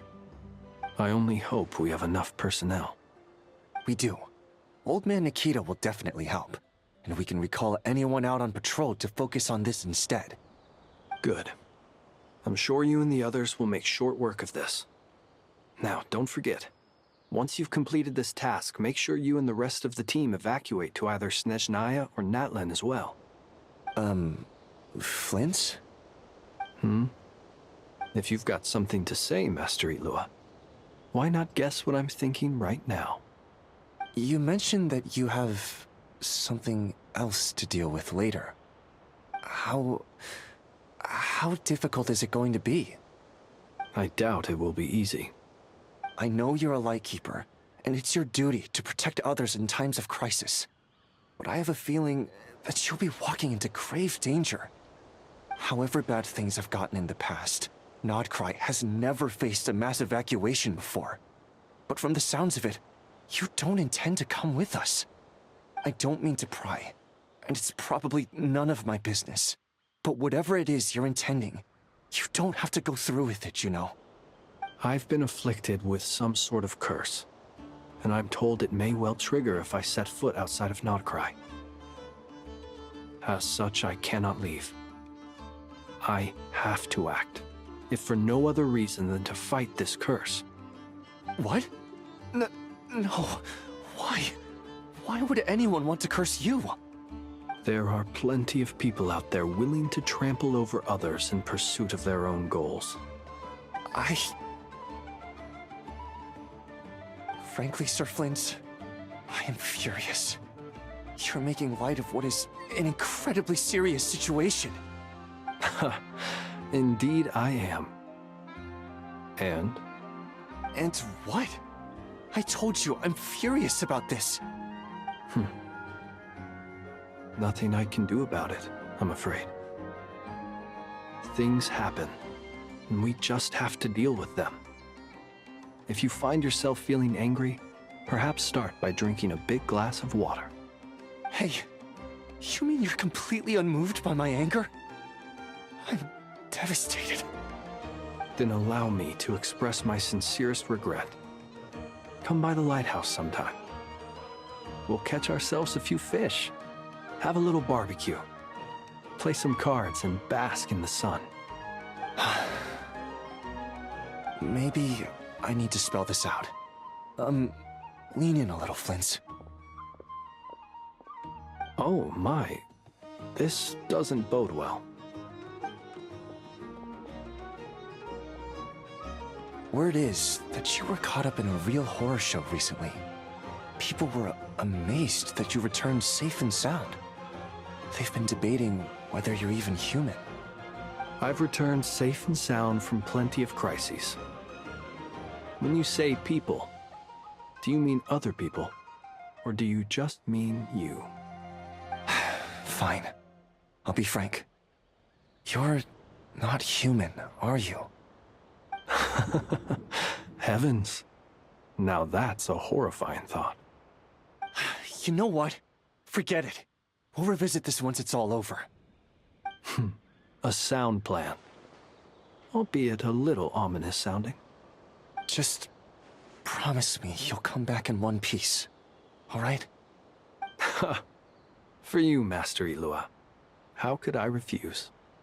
Also, please pass my regards on to our colleagues. Tell them, thank you all for your assistance. Please put safety first as you proceed with the operation.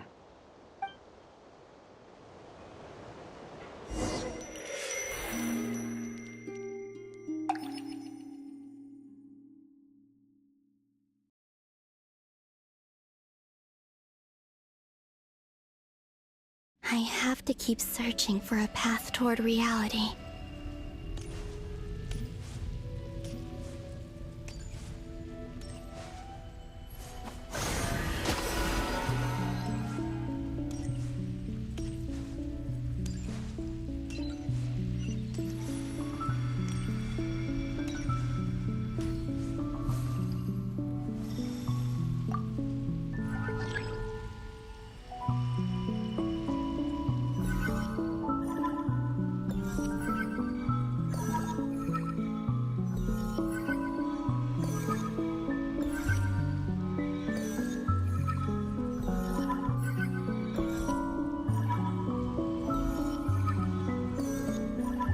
This should do it. The last 2 times I tried to influence reality in this space, it consumed a lot of Kuvaki.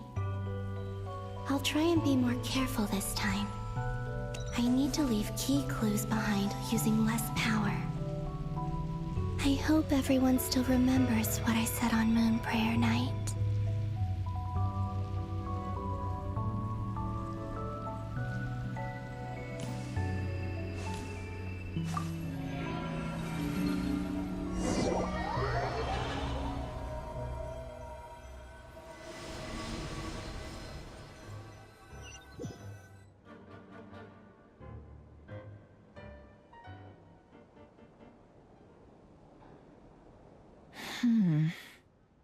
Nothing here either.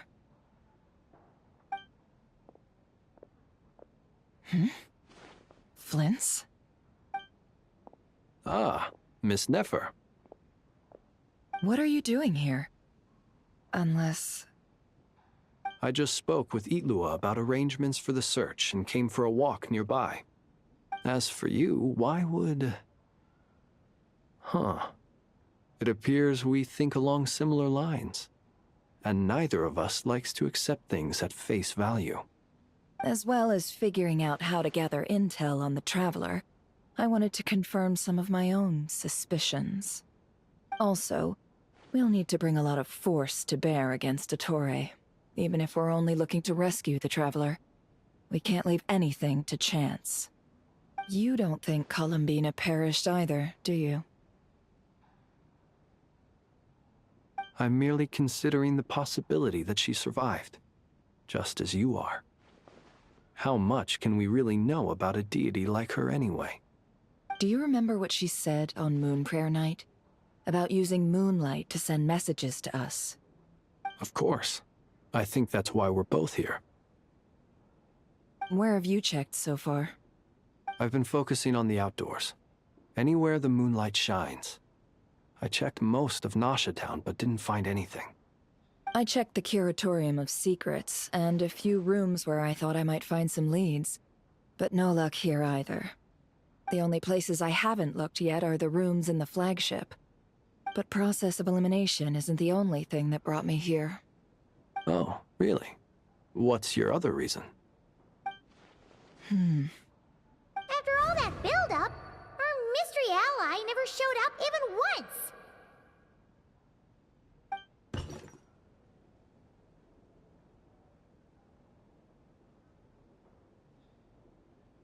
Huh? Am I imagining things?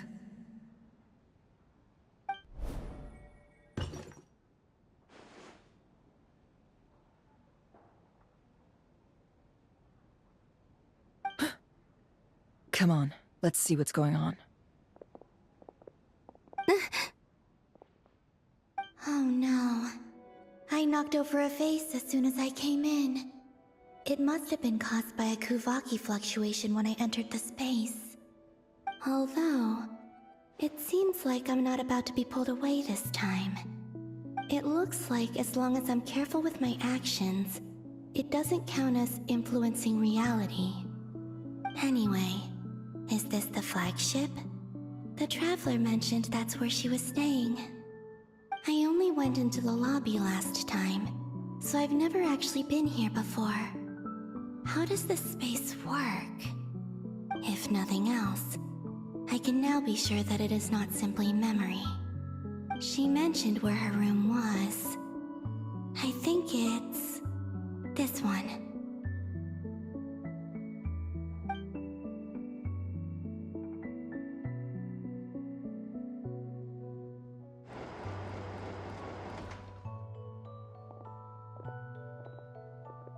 The door is closed. But if this is anything like when I disappeared, then maybe...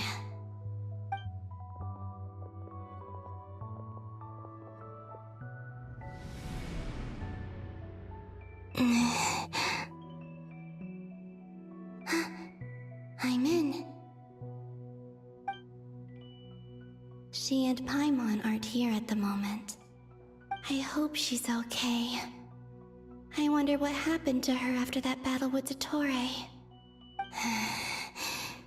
Best not to dwell on that for now. I need to try and leave them some clues.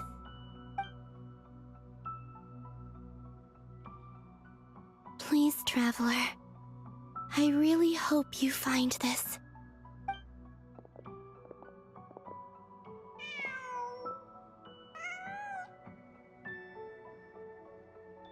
Huh.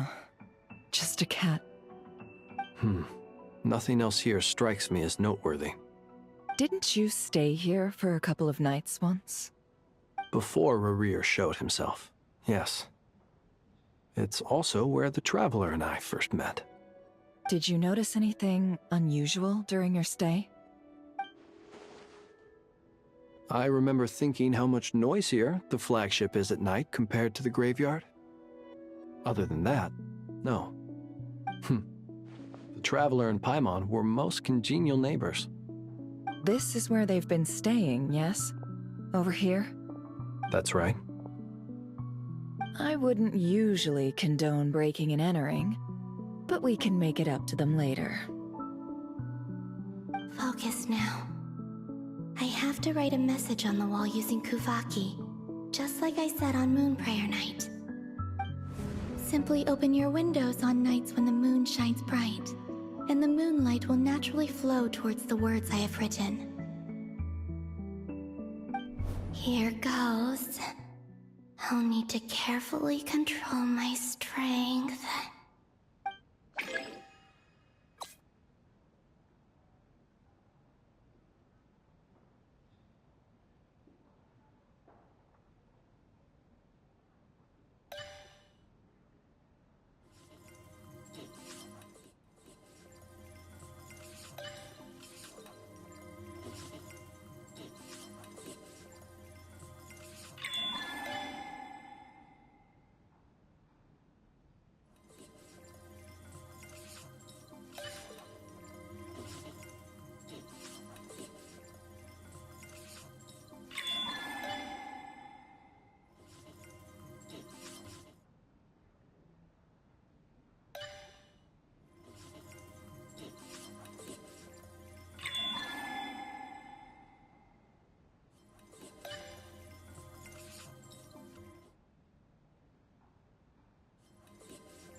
There's a noise outside the door. Is she back?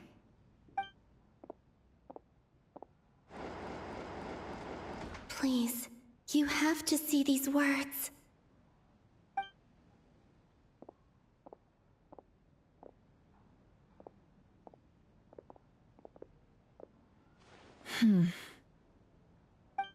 Well, do you sense anything? Unfortunately, no. And this place was our last chance. Not necessarily. We've only looked in Nasha Town so far.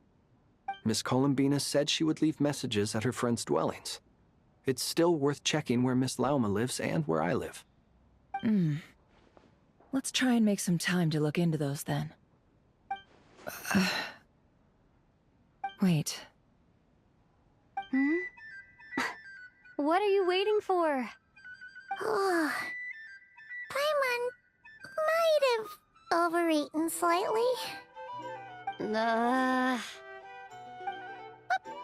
that look for? This is a victory feast. It's normal to eat a little more than usual. The Traveler in Paimon. It's really you. But why are they talking about a victory feast? Huh. You worried Paimon sick while you were out there fighting Rare. So this is your chance to make it up to her, alright? Wait. So this is the night after the battle against Rare. How did I end up here? That's quite a long time ago now. Wait. Time. That's it. Every time I've entered reality within this space, it's been at an earlier point in time. Every one of those points has been before I fell into the moon's reflection. And everything I've done to affect reality really did happen in the past. Does this mean that within the moon's reflection, time flows backwards? Starting from the moment I fell in? Not long till Moon Prayer Night now. It's gonna be even livelier than tonight. Although, it's gonna be sad saying goodbye to the damselette. She seems like a really nice person. Paimon. No, I can't. Even if I make contact, they probably won't understand what's going on. And in any case, I'll likely get pulled away again if I do. Instead, I have to find a way to get them to notice what I've written using the moonlight. Wait, even I hadn't thought of doing that before Moon Prayer Night. They'd never conceive of that possibility. Is there truly no other way? Don't lose heart. We'll find a way somehow. Huh? Oh, you say that, but the Frost Moon is beyond the fall sky. If we wanted to go visit her, how would we make it through to the other side? We might not have all the answers now, but I'm sure we'll find a way one day. Huh. Guess someone's gotta be the optimist. The present. The future. That's right. There are still things I can do. What's your plan? Flint's, when you were staying next door, did you ever open the window? No. The rooms here are dark and damp. And there's such a buildup of dust on the windows that the moonlight can't even get in. I didn't think it was worth the trouble. The moonlight? Ah, I think I see where you're going. One moment. I'll see if the owner is available. Don't bother. Time is of the essence.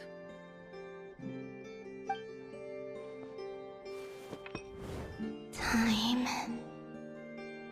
Even if no one sees what I've written at this moment, maybe someone will remember what I said after Moon Prayer Night.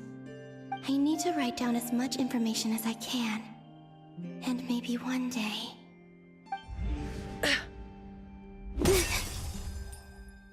Huh? What's up with you? You can't even hold your cup steady. Are you getting tired? A little. Well, you should probably hit the hay then. You've had a really tough couple of days for you.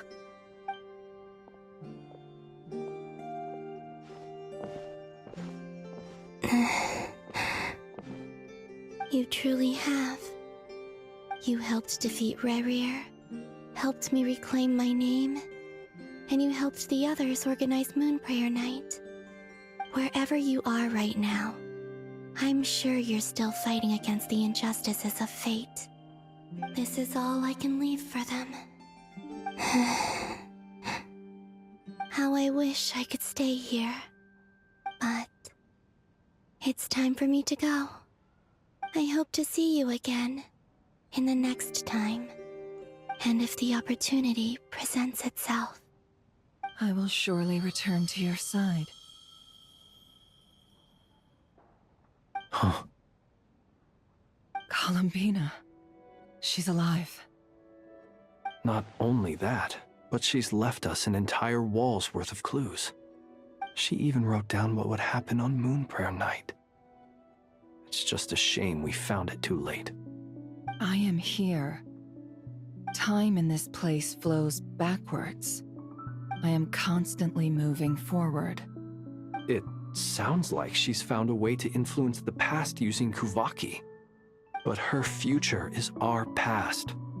So, these words have been here ever since we defeated the Reikir of Solnari. We just never discovered them. Which came first, the chicken or the egg? Do you ever mull over questions like that? Only when I'm in a good mood, and at leisure. Well, I never do. Everything that has happened already belongs to the realm of fact. As a business person, and especially an intel broker, what I do is extrapolate from those facts to try and read the future. An admirable philosophy. It's a means of survival. Let's go. We have a wall's worth of clues to share with the others.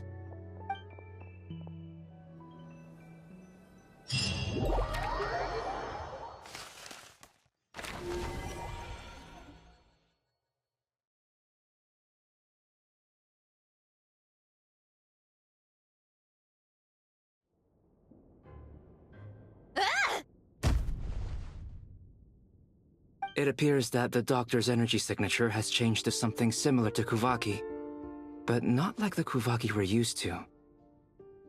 Nodcry's Kuvaki devices will only have a limited effect on it. I can see why you've chosen to place your hopes in alchemy instead. Also, I must say these books are rather profound. My subordinates just shipped them in from Fontaine.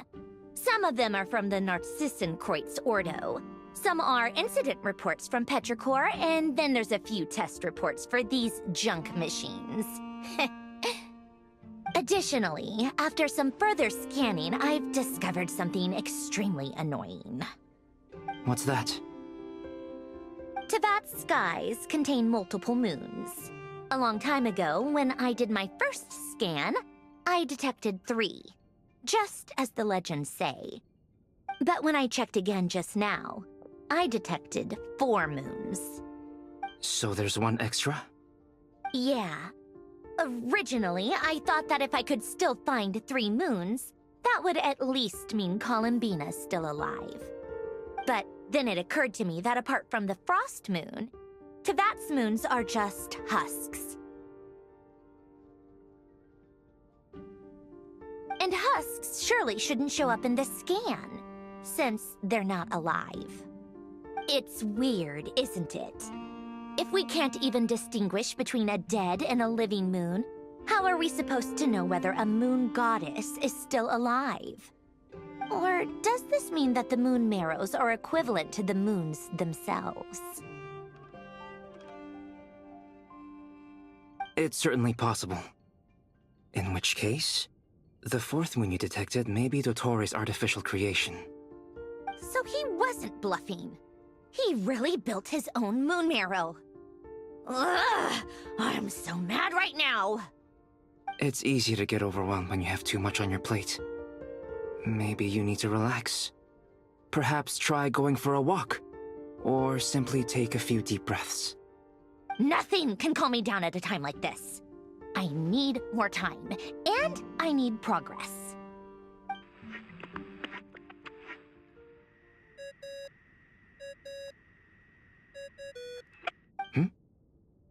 It's Mr. Flynn's. I really hate that ringing tone. Ugh. First the 4 orthants of the Narcissenkreuz, then Moon Marrows. Now what? Oh, sorry if we're disturbing you. Might I ask what's troubling you? What do you want? We're busy. Are you still at the Curatorium of Secrets? Yeah. Look, everyone else is still out, so there's no hurry. Plus, I'm busy, so I would appreciate if you gave me some space. Even though we have crucial intel to share? Fine. I'm listening. Do you intend to share it via the Dodo communication device? Ordinarily, I would, but this is a unique situation. I think it's best that we discuss it in person. See you at the Curatorium.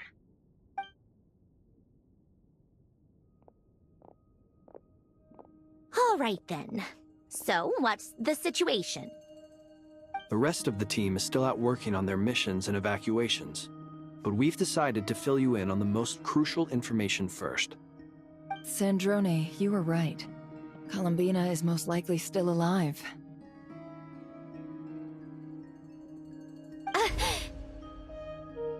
That's the best news we've received in a while, by a long way.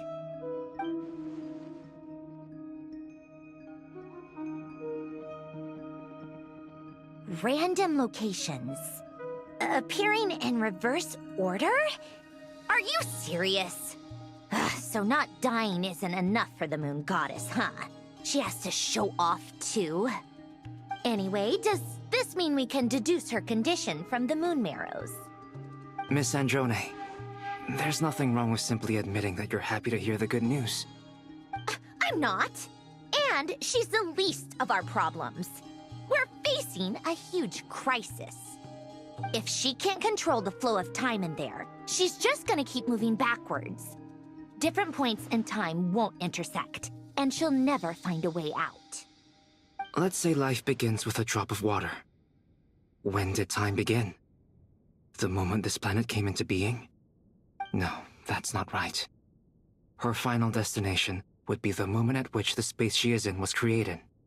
But it doesn't seem like we can influence that space from the outside world. So how can we help her? Also, if she's alive, Rerir and Thalindis might be too. But as far as we know, neither of them have come back out. That space may not have an exit at all. I'm afraid I must concur with Miss Nefer in this. Can't exactly argue with that. Let's leave it there for now. I've taken notes on everything you said. Will it help with your research? I doubt it's gonna help with breaking Dottoro's energy fields. But who knows when it might come in handy. Better to have it all written down than try to remember everything when I need it. All right, I need to get back to my research. Mr. Albedo has made a lot of suggestions that will require my undivided attention. Sure, I'll stay here. I have things to work on.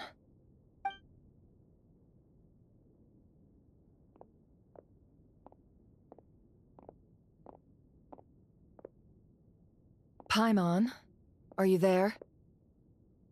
Oh, right. She went with Varka to Natlan, didn't she? Good thing we've moved her and the Traveler's luggage in here.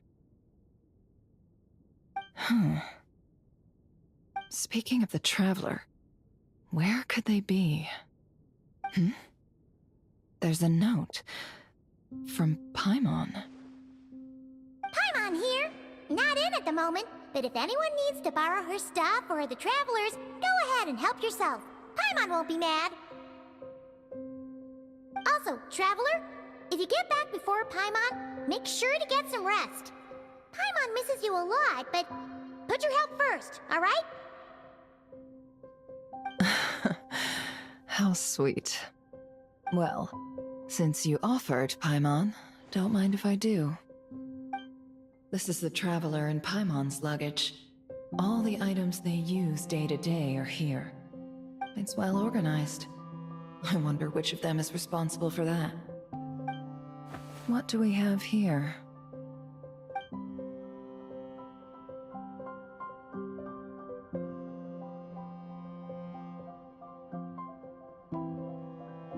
The camera captured a special moment that can only occur between people who are close to one another. You can really sense how the photographer feels about their subject. I wonder why this picture was placed outside. Is it because Paimon recently looked at it?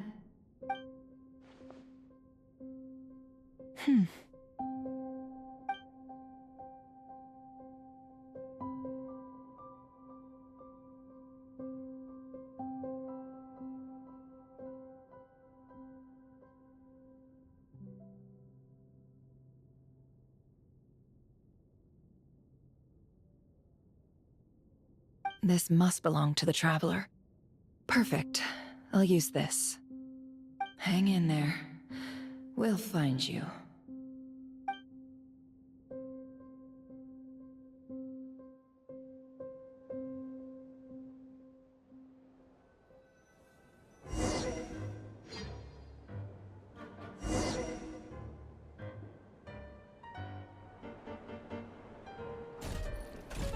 Polonia. Search keyword world formula and bring me all relevant books.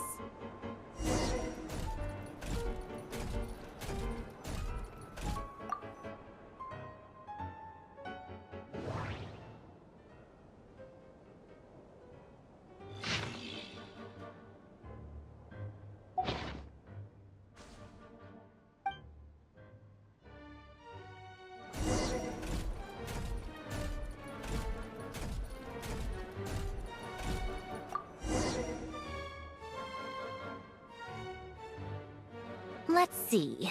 This one is on Tonki's sermon dictation concerning the apocalypse. I believe that the correct term for this is Fortuna. This was an ancient Romorian technology, a wisdom unparalleled. I never imagined that Romorian ideas would be so similar to the diagram I have named, the world formula. This is strong evidence that human civilization should gradually shed possibilities as it continues to explore and evolve. The end of humankind may well be upon us right now.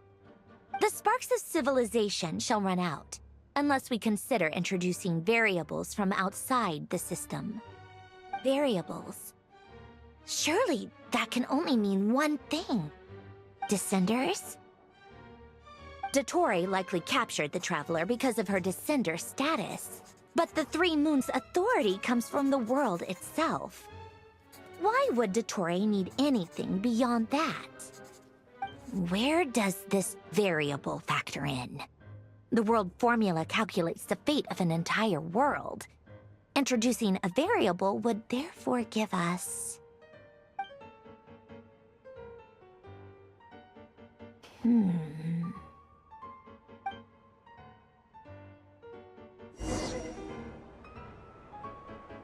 Polonia. Search keyword pathway and bring me all relevant books.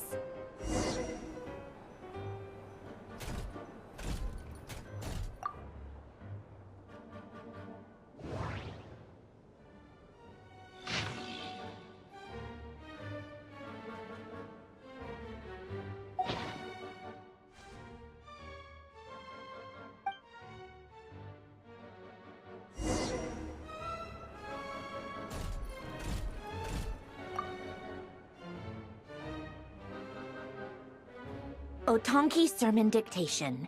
Explications on the Chemical Marriage. These titles are pretty esoteric.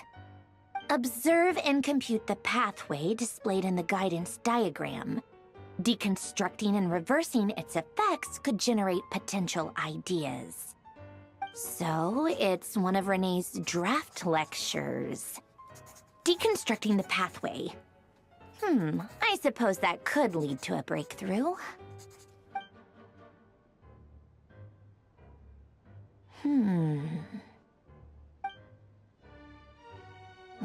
This is so long. This guy sure loves showing off his knowledge.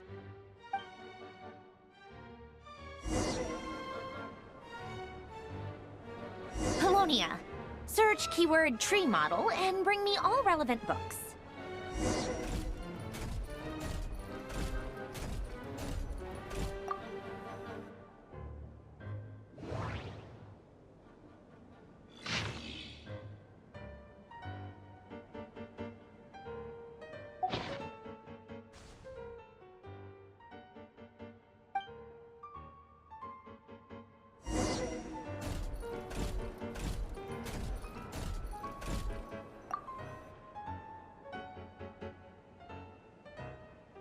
Most of the experimental devices proposed by the Lilia Crucis Ordo are built based on the simple and basic logical structure of a tree model. Lilia Crucis. Guess they were trying to cover up the name of the Nausitzenkreuz Ordo? When Duke St. Germanus departed, he said, "It seems that there's no going back." Alas, he is only a genius when it comes to machines. In all other things, he is but ordinary. Excuse me? I'm sorry. That's just ridiculous. What kind of book is this? Great Detective Herlock, the Alchemist and the Clockwork Saint? Isn't this a novel? Come on. Still, the author swears that they knew Renee well. Whatever. I guess it's not beyond the realms of possibility that Renee would say nonsense like that on occasion. Memory, wishes, souls, and persona. Frankly, this sounds more like occultism, but if Albedo vouches for it, I suppose there must be some alchemical basis to these techniques. The way Alain Guillotin saw it, the world was comprised of machines. The universe needed machines, and thus his technologies were created. That's why I was born. René, his full name was René de Petrichor, if I recall correctly.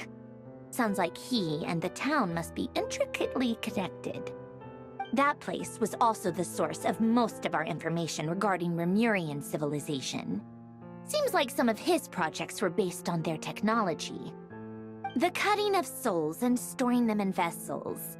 These seemingly unrelated techniques underpinned René's research. Assuming that the 4 orthants correspond to alchemical categories. The chemical marriage model? Alain would have scoffed at that. He never would have let those theories or parameters anywhere near his mathematical formulas.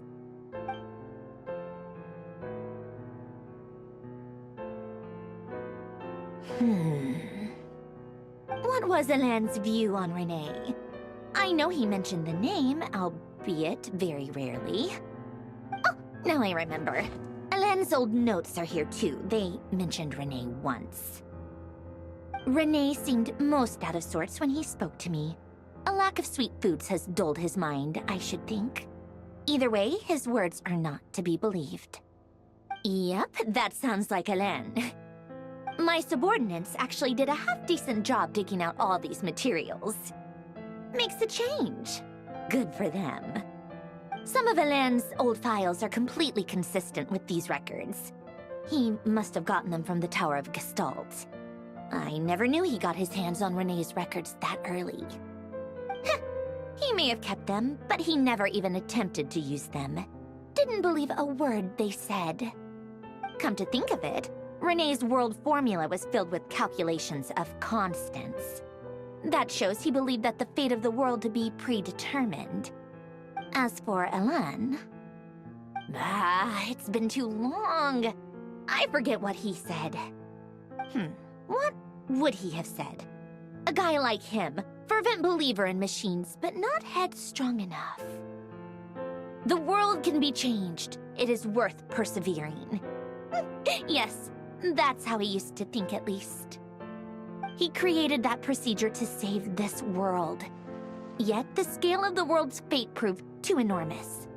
The result was beyond his ability to calculate. He died having never seen the outcome. And there I was, left behind in the ashes of his dreams. Did you really never take a close look at René's research? Or did you read it but deem his philosophy incompatible with your model? The very thought of trying to incorporate his ideas probably made you feel sick to the stomach. Well, don't worry, because there's a whole new category of lunatic in town. Next to Dottore, every other madman looks sane. You once asked me what I wished for. Should have asked him instead. He's the one pining for things you'd sooner die than witness.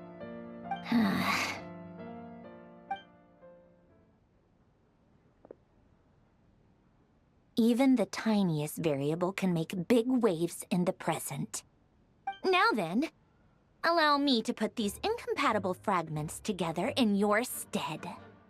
First, establish and verify the existence of the Great Circle. Absolute nihil on one end, absolute reality on the other. Now, search between these two extremes. Then, the construction criteria. Variables. The sparks of civilization shall run out unless we consider introducing variables from outside the system. Input variables. Traverse the world, space-time, and civilization. Then extract the essential nodes from the records to determine which variables they point to. The primordial power that differentiated itself from the void. The power of light. Yes, light. Records. Hyperborea. This is so horrendously complicated. After all that, I'm still missing a few variables. I need to think this through again. How do you think it looks, Polonia? Like the frenzied scrawlings of a madwoman? Fine, keep it to yourself. It's not like you can talk anyway. I'll assume you gave it a passing grade. I jest. But true madness does often start with trying to save the world. What would Arlecchino and Columbina think if they saw this incomprehensible hen scratch? They'd probably have me institutionalized. So would Rosalyn. She's been dead for a while now. When I close my eyes and think back, I can still see her face. And that enormous dress she used to wear. Such a bizarre choice. What possessed her? Oh, and the clack-clack of those heels used to drive me insane.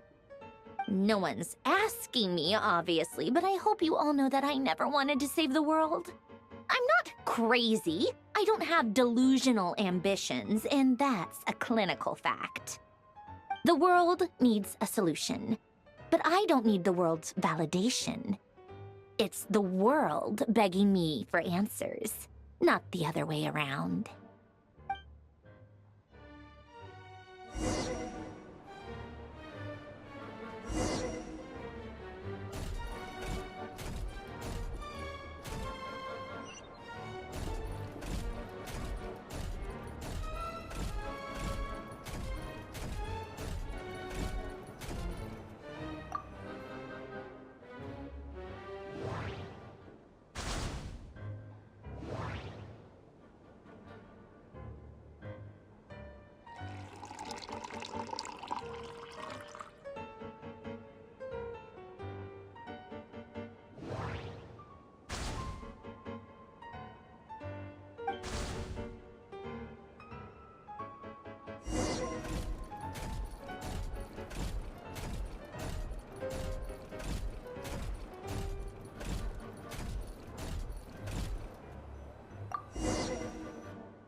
Oh, cookies to go with the tea. Let's see. They must be from that person who brought those documents. I see they're from Hotel de Boer. Something's written on the box. We are proud to present this homage to the Fortress of Meropede's fun-filled mill collection system. Fortune cookies. Have a lucky start to your day. Sounds like a dumb gimmick to me. Be early to bed and early to rise. Get plenty of sun and drink plenty of water. Then things will surely go well for you. What? Are you kidding me? Somehow I doubt that an early night and a glass of water is magically gonna save a world on the brink of existential peril.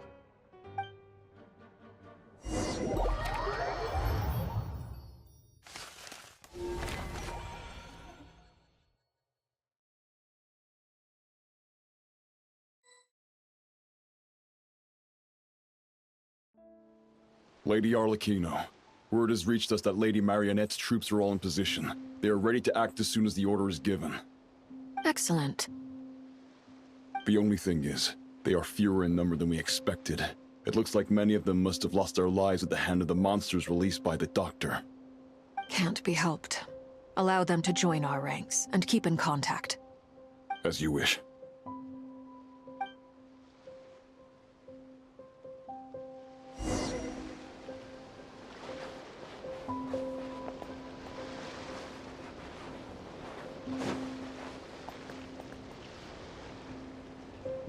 It's been a while, Arlecchino. You look well. Did Dottore really have to build his lab right on the sole path between Snezhnaya and Nodcry? Had to go on a huge detour to stay out of its line of sight. Sounds like an arduous journey.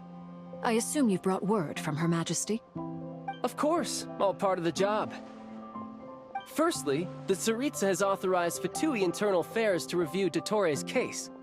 They will reach a formal verdict on whether he has turned traitor and whether he poses a threat to Snezhnaya. While they're working on that, I've been ordered to come and receive the refugees from Nodcry. They are nearby. My team will escort you to them shortly. Great. Aside from that, Her Majesty has a message for you and Sandrone personally. Huh? Where is Sandrone? She stayed behind to work since I was making the trip anyway. It seemed sensible to have one person on standby at base while the other came out to meet you. All right, guess that's just how she rolls. In that case, tell her that the Tsaritsa's decree this time is pretty awesome sounding. I think she'll like this one. Still, I wonder what... Wait, what's that? Did one of our troops turn into a monster? Take him out.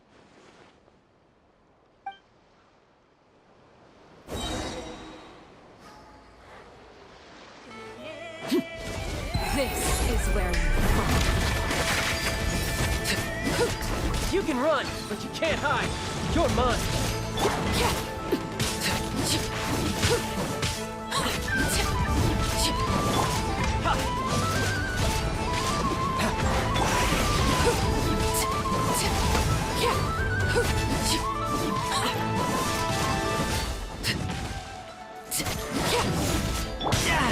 Amateur mistake.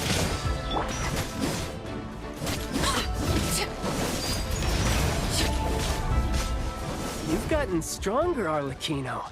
Nice. Stop that right now. I appreciate the praise, but I am not fighting you today. I knew it.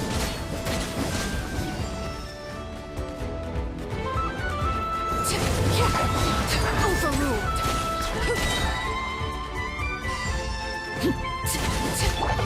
Come on.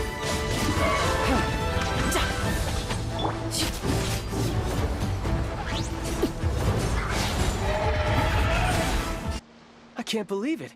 He was a living, breathing human one moment, and the next... Another fine piece of work by our dear colleague, I'm afraid. What in the world has been going on in Nodcry? A lot. But long story short, Dottore stole 2 moon marrows that should have belonged to Columbina, then built a 3rd moon marrow of his own to concentrate the Trilunar Authority in his hands. What? What do you mean he built a moon marrow? People build roads and houses, not moon marrows. What's his next DIY project? He's gonna build a god? You could stand to be less surprised.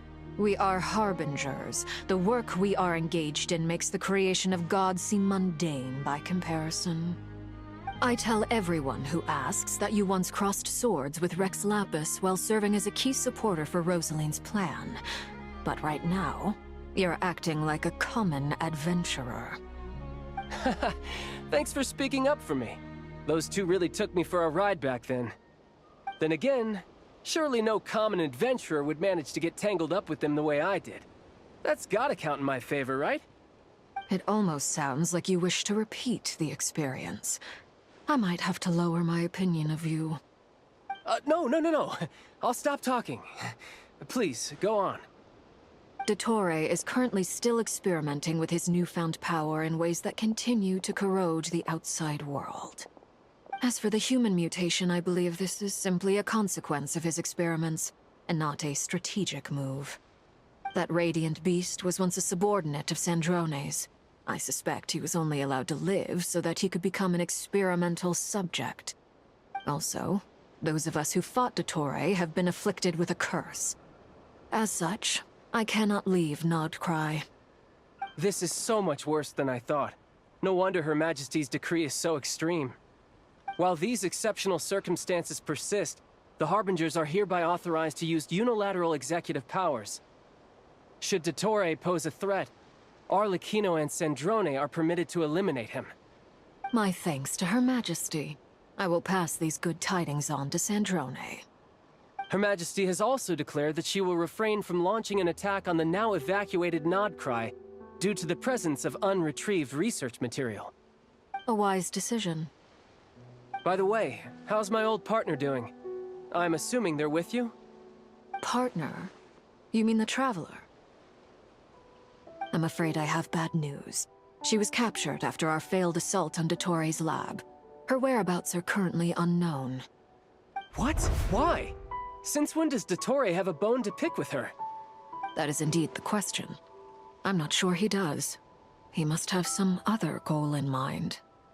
This won't do. I have to rescue her. You can't. We have no idea where the Traveler is. What am I supposed to do then? Stand here twiddling my thumbs? Sandrone is working on it. The best thing you can do right now is complete your mission.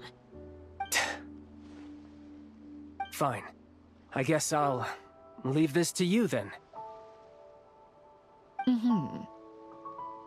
One last thing. Tell the Rooster to get the message out to the gods and citizens of every nation in Tevat.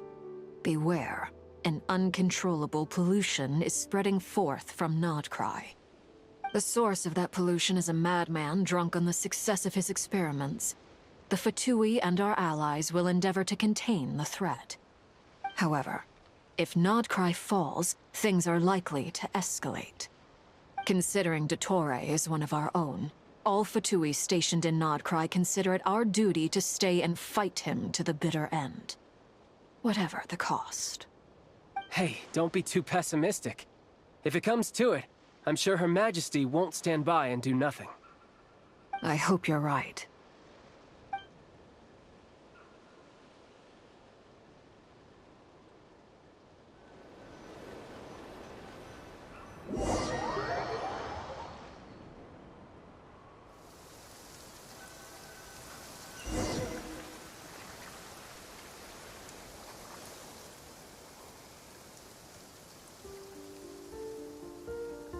You're right on time.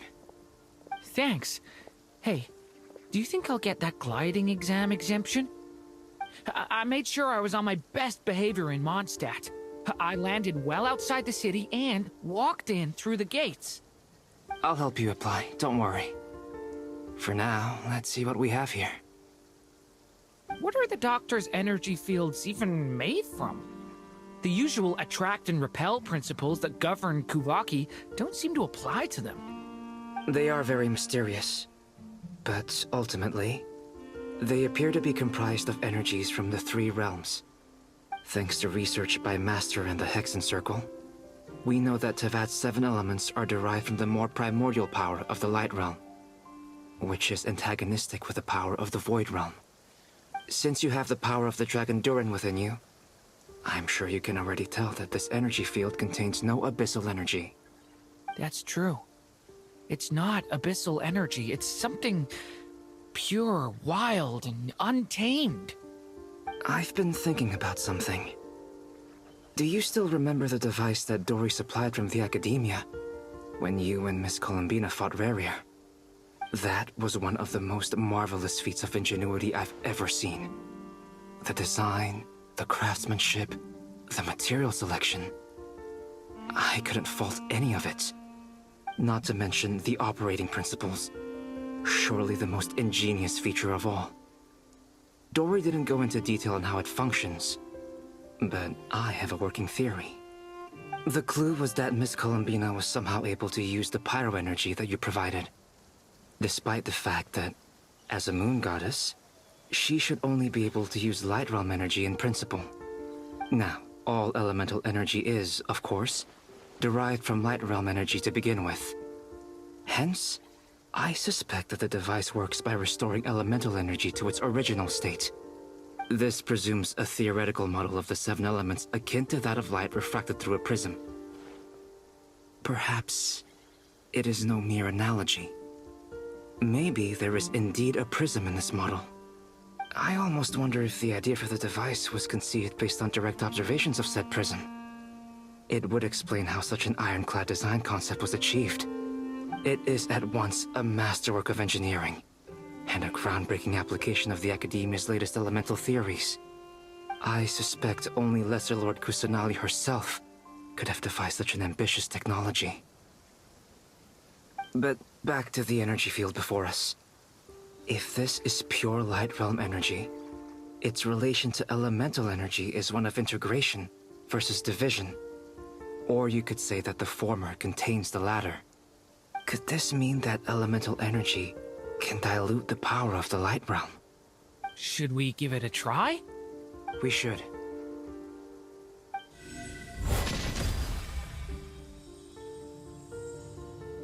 Ha! It works! Clear signs of disruption were detected at the periphery of the energy field. This indicates that elemental energy can disturb or even negate the field. Now you try. All right, here goes. It's working! Switch to abyssal energy and attack again.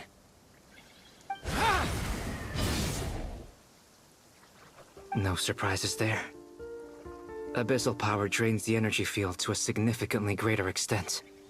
I now feel confident in asserting that the energy field is indeed pure Light Realm energy, and that elemental energy can dilute it.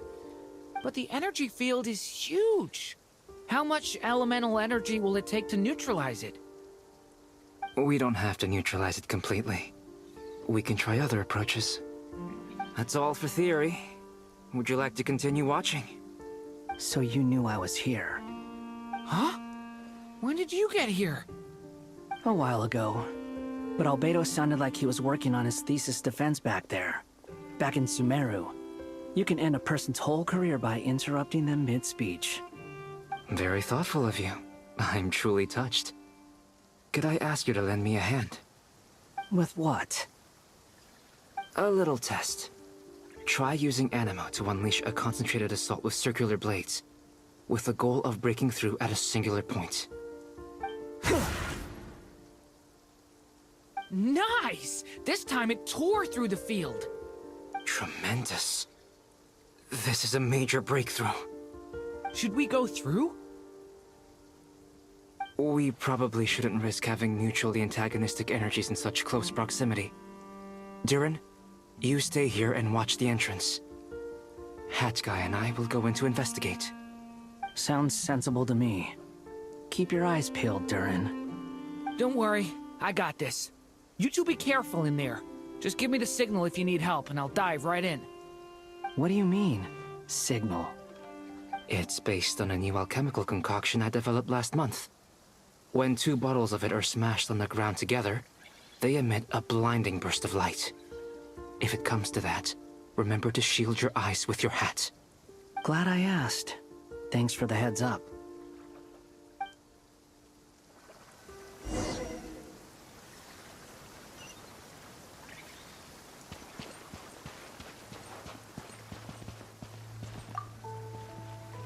Like I thought. Beyond a certain distance, we can't see the opening where we came in. Maybe that's to prevent people from escaping. Sounds like Dottore style to me. Not much has changed. Things are basically the same here as they were before the energy field. They have no heartbeat and they're not breathing. We can only assume they're dead. But there are no visible wounds. Also, there's an animal squatting next to each body. It's watching us. That's not an animal's gaze. What are you trying to tell us? Doesn't seem eager to talk. I guess maybe it's just an animal after all. Let's keep looking around.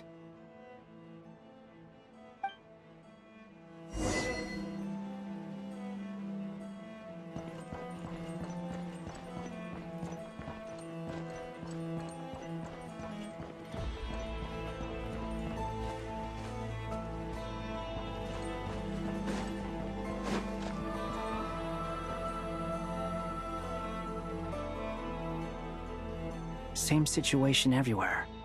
Not a living soul in sight. Just countless bodies with animals standing watch over them. Well, I think we can safely rule out the possibility that they're all pets. Is skirting around the topic your way of showing consideration for other people's feelings? Just being cautious. I don't doubt that you can handle the truth.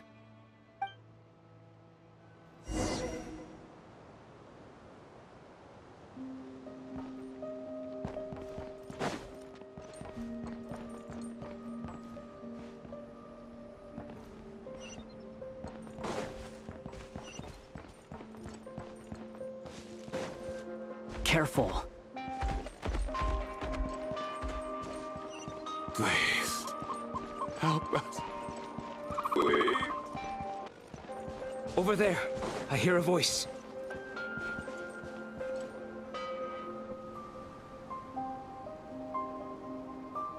Please, help us. Please. What happened here? I don't know. Suddenly, everyone collapsed. Then my line of sight got lower. I still have some of my senses left. I gotta get out of here.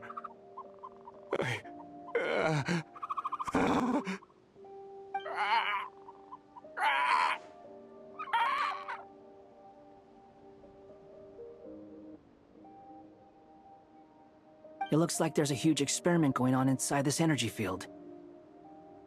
Maybe each energy field is its own giant experiment. Vile. He's swapping human minds with those of animals.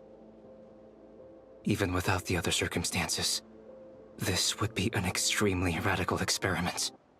Those people may have lost their sense of selves, but they are not fully animals either. If they were, they would have left. But instead, their instincts are driving them to remain by their dead bodies. We should go. No sense in sticking around here longer than we need to. Agreed.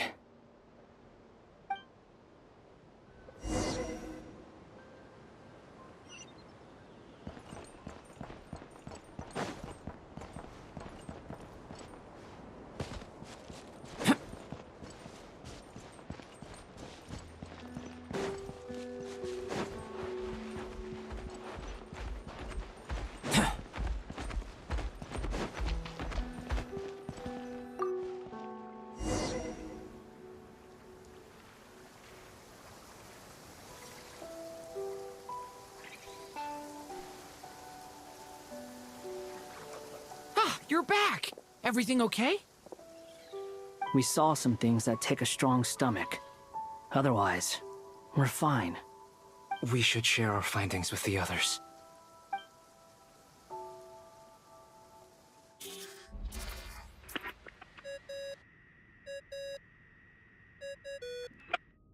Yes? Who is it? Miss Nefer, it's me, Albedo. We found a way to break through the energy fields. With enough control, it's possible to tear them open using elemental energy. Also, we managed to take a look inside. Dottore is carrying out his cruel experiments on an immense scale. Any residents who have failed to evacuate in time will likely meet a grisly end. Sounds like he's living down to our expectations. Might I ask how things are proceeding on your end? I'm just about to get started. I'll be in touch once I have a result. Understood. Stay safe. I will.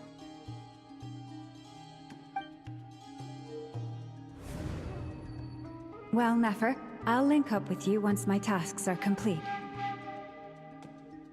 What makes you think I'd need you to do that? I'll need it. And considering the way you approach certain matters, I think you'll be better off with me present.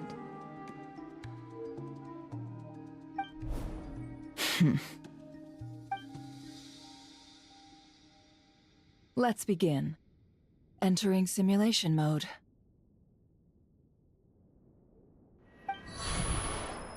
A vast wasteland. Is this the Traveler's inner world? I was expecting something more vibrant, to be honest. Wait, someone's there. What are you looking at? In that case, I'll look at it with you. I want to know all about everything you've seen and experienced. Is there somewhere I should return to? Or should I stay here and be the hero everyone says I am? I don't dislike my current life. Roaming the land, fighting battles, accomplishing missions, earning a living, looking after Paimon. It's not so bad. I guess the only thing that's missing is that you're not here with me.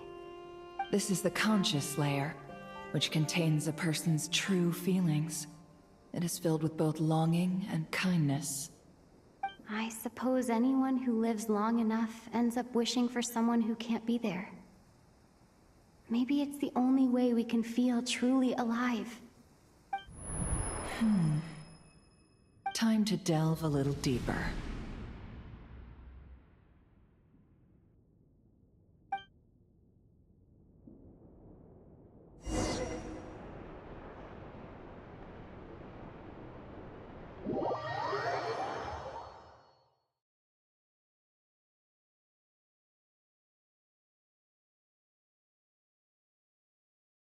Nasha Town is hardly the optimal choice for a place to live, but it has character and a reasonable population density. What are you trying to say? Oh, don't be nervous. I was just thinking where might make a good starting point for your journey. Perhaps I should send you further afield. Conria, perhaps. Conria ceased to exist long ago. Once again, you fail to understand the possibilities that the Tri-Lune creates. Anything that has existed in the past, I can now recreate. You simply do not wish to see that happen. That might be because you miss your sibling and fear getting answers that you are not ready to learn. But this is not for me to judge. If we are to collaborate, we need to maintain an amicable relationship. In a moment, you will be able to... Oh no.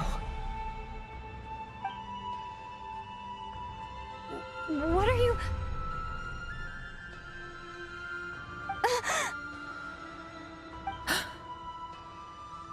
What are you gonna do? Don't move.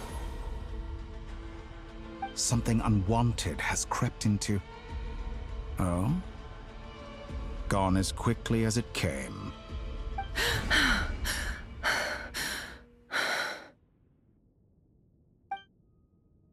Did you save me? If I hadn't cut the connection, Dottore might have caught you from the other side and destroyed you. This was a good idea, but once is plenty. You were exceptionally brave. Excellent work. Thanks, but now's not the time for that.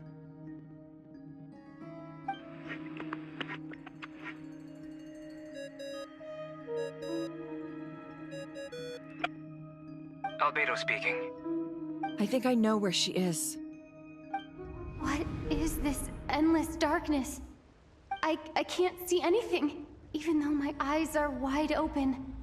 But why? What happened?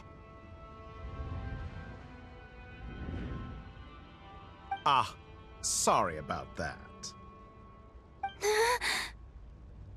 I take it you didn't notice. Just now, a friend of yours took a little peek into your mind. Could it be Nefer? How did she do it? Did she use something as a medium to connect to me?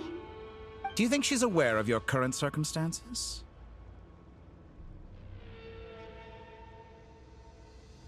Oh dear. Have I stunned you into silence? I only wanted to slow down your time a little so I could stop your intruder in her tracks. It would have been nice to capture the spy. I must say, I'm finding the ability to adjust the flow of time rather intriguing. The moment you closed your eyes, time seemed to grow impossibly viscous, didn't it? A whole month passed before you opened your eyes again, but only for you. No one else was affected. I dare say this is something only a god can achieve. Point taken. You've proven once again that you have god-tier powers. Oh, you misunderstand. This wasn't about proving a point. I was testing things out. I find I learn best by doing, and I have to admit, time is not the easiest dimension to control. I only wanted to make you sleep for a short while, but it ended up lasting a whole month. Clearly some finesse is required to wield the authority over time as I wish. I hope you're not angry with me. It was only a month's discrepancy, nothing too serious. Had I been off by a year, a decade, or even a century, that would have been quite a different story. You could have frozen me for millions of years. So much for collaboration. You aren't showing much sincerity. Millions of years? To what end? I wonder if you don't understand humans all that well. They are very pragmatic creatures who understand only that which they can perceive with their senses. If I had you sit here for a week, I imagine people might sympathize. But if I left you here for 100, 1,000, or 10,000 years, the sheer size of that number would cause it to lose all meaning to them. They would not have the capacity to comprehend your suffering, and thus they could not empathize. Unfortunately, while gods do exist in Teyvat, it is ordinary humans that account for most of the population. Their lifespans are so limited, their bodies so fragile. Did you ever really hope that they could begin to understand someone like you? Your long life and unique origins make you fundamentally different from them. How long will it be before they start to treat you like the alien you are? Before you are ostracized, outcast? Alien. Even I feel bad for you sometimes.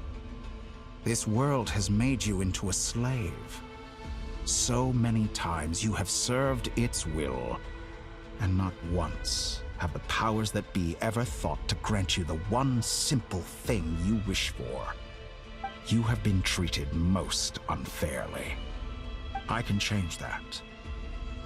I will grant you special privileges, and give you back the status you rightly deserve as a descender.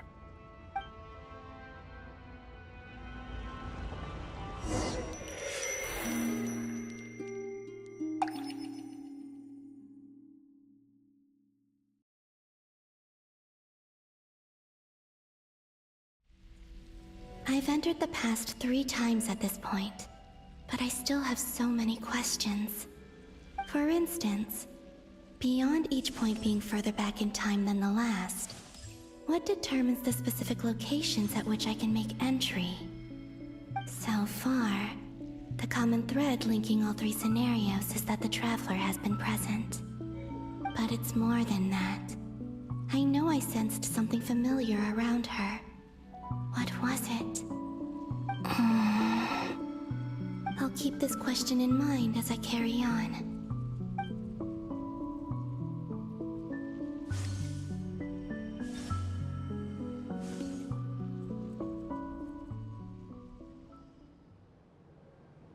Humans, you never change. Always trying to use powers you neither comprehend nor control. This looks like Star Sand Shoal. Was this before Rerir regained his physical form?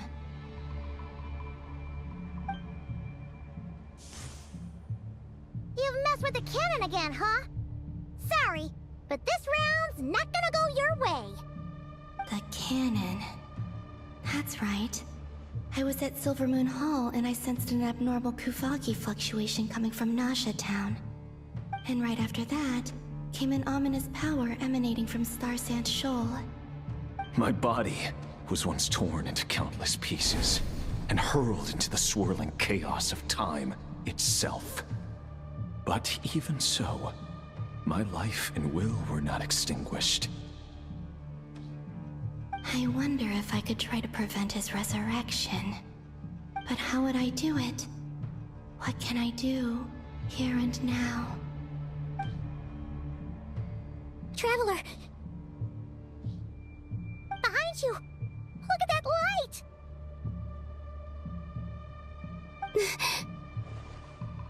No, I won't make it in time. She's using the Kuvaki shield like I taught her. Is she gonna use it to block the cannon's beam? She's strong. I'm sure she can manage. But the force released when the beam impacts the shield might lead to collateral damage. Easy Island. The Frost Moon Scions will be exposed to lethal levels of Kuvaki. A question, if I may. Kind Miss Columbina. When the cannon's Kuvaki beam was deflected earlier, I saw several bolts of energy streak toward Hisi Island, only to be blocked. Did you also have a hand in that? Maybe that really was me after all. Well, future me. But I don't know if I have enough power left. Sigi sato pasa sais, niti ipotuvtos. There's no time. Osestikos paratini tiranto risuiku, topia to aithion veraton. I have to make it. Oh, Frost Moon. Oh, great land. Oh, slumbering moonlight of Nodcry. If you can hear me, if you can sense my call, then please, heed me once more!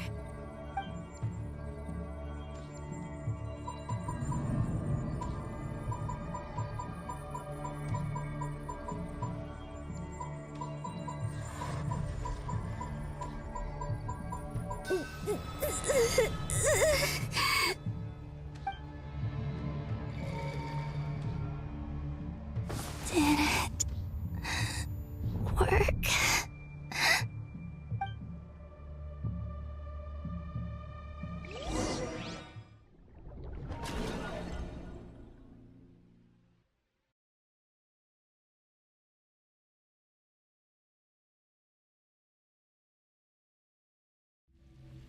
Hey, wake up.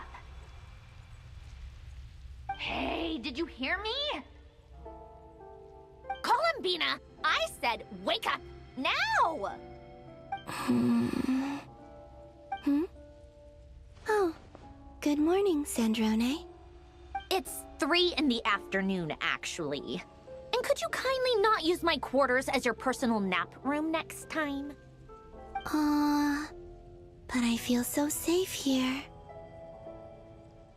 And your coffee, right? It's so bitter, but it smells lovely. It's like you were raised by wolves in a forest or something. What did you drink growing up? Grass tea? The Frost Moon Scions certainly led a more frugal existence than the Fatui. Then I'll bet you've never eaten one of these before. It smells delicious. That's because it's a Fontanian recipe. I had a little free time today, so I made a batch. Rosalyn will be here shortly, but if you really can't wait, I guess you can go ahead and... Hey, at least let me finish before you start eating! Did the Frost Moon Scions not teach you basic table manners? Or did the rules not apply to you because you're the high and mighty moon goddess? These are so tasty. Of course they are. I made them. I was worried they might contain traces of machine oil. What?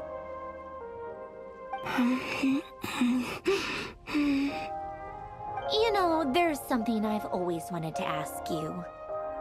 Why did you leave your old home and join the Fatui? I mean, I'm sure their food was awful. But there's gotta be more to it than that. Well, life there didn't go quite how I imagined. What were you expecting? You're a god. Your followers are gonna make some demands of you, right? Surely you can just answer a few prayers here and there in return for the free food and drink. How bad can it be? Well, would you help other people just for free food and drink? The doctor told me that you were created by a great mechanic, Lord something Fisher. The Lord Artificer. Ugh, some people can't keep their mouths shut. Oh, Lord Artificer. And didn't he have something to do with the, narcissist? Narcissenkreuz Ordo. Yes, that was it. Narcissenkreuz Ordo. So, would you try to fulfill their wishes? You must be joking. I wouldn't go even if they paid me. I don't even know them. Exactly. Well, I felt the same way. I did not know the people who made demands of me. What do you know? We're on the same page for once. In his later years, Alen did ask me if there was anything I wanted to do. If I had any wishes of my own. Well, I don't. And I'm not in any mood to fulfill someone else's either. Who's Alain? He was the... You know what? Never mind. You're not gonna remember. Anyway, the point I'm trying to make is, neither of us is the self-sacrificing type. Let me ask you this. What sort of place would you like to live in, if you could choose? A place where people don't ask me for things I cannot give them. Where they don't worship me, or fear me, but just want to chat with me like a normal person. I'd also like the freedom to come and go as I please. And ideally, it would be somewhere with the smell of coffee and snacks. Not to burst your bubble, but no such place exists in the world. Now, take your snacks and scram.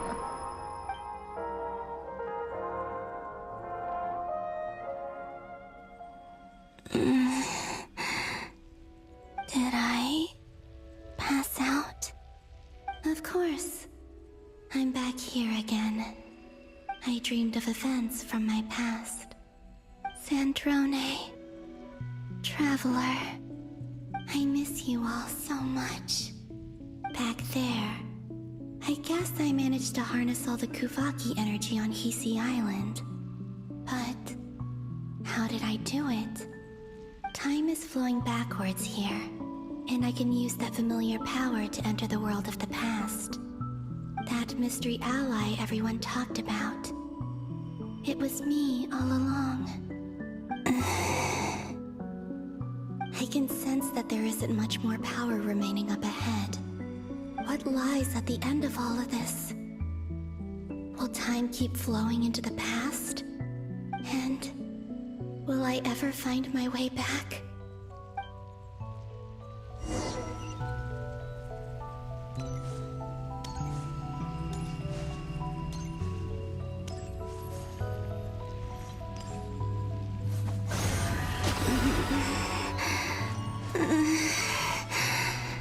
It's getting harder and harder to use my power.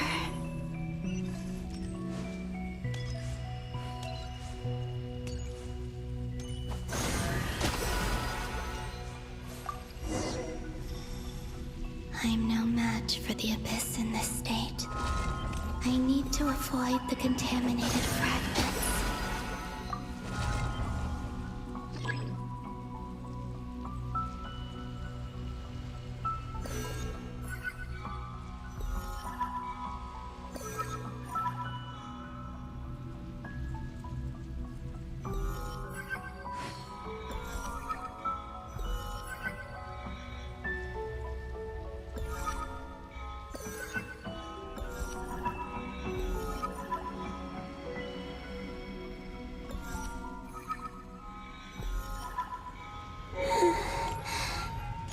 Time to go. I wonder where I'll find myself this time.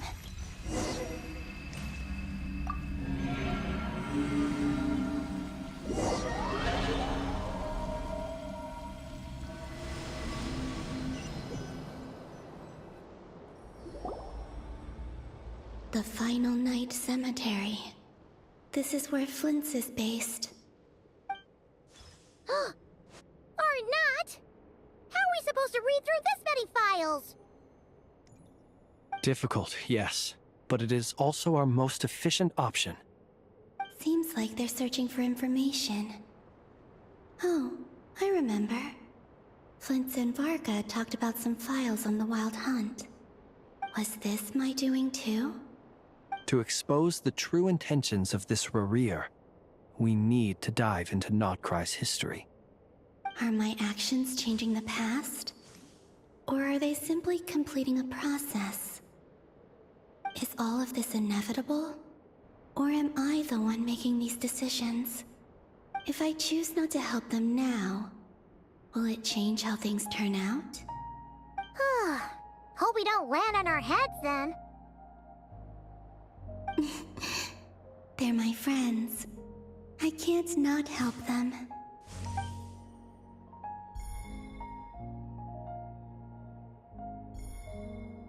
Ghost! And the other one was... here. Hey! Another file's moving!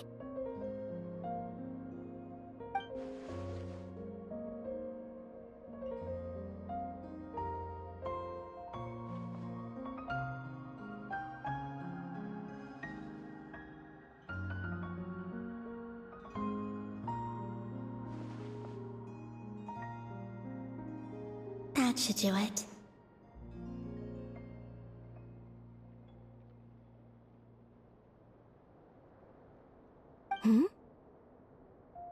Luanatar? You can sense my presence? Wait!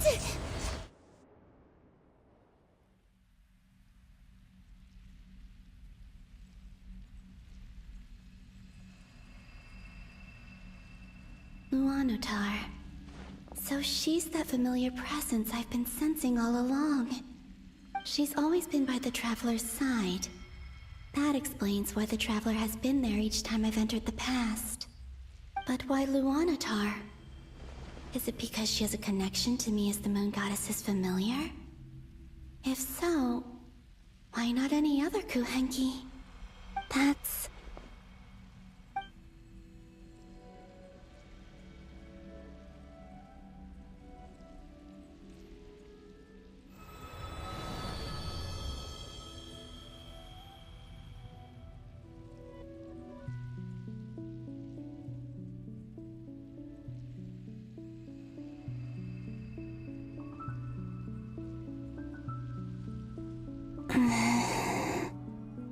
I cannot sense any power up ahead. Just a void, stretching out into infinity. This is likely my final chance to enter the past. It's now or never. I have to find a way back.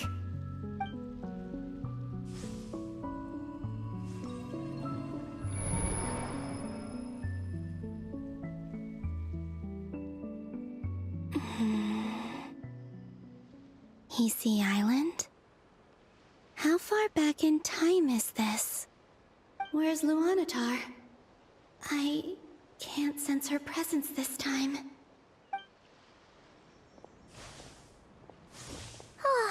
Seeing Enefa and Aino reunited like that sure was heartwarming. Traveler, Paimon. No, stay calm. I don't have much power left to change things. I don't even have that much time left here. Think, Columbina.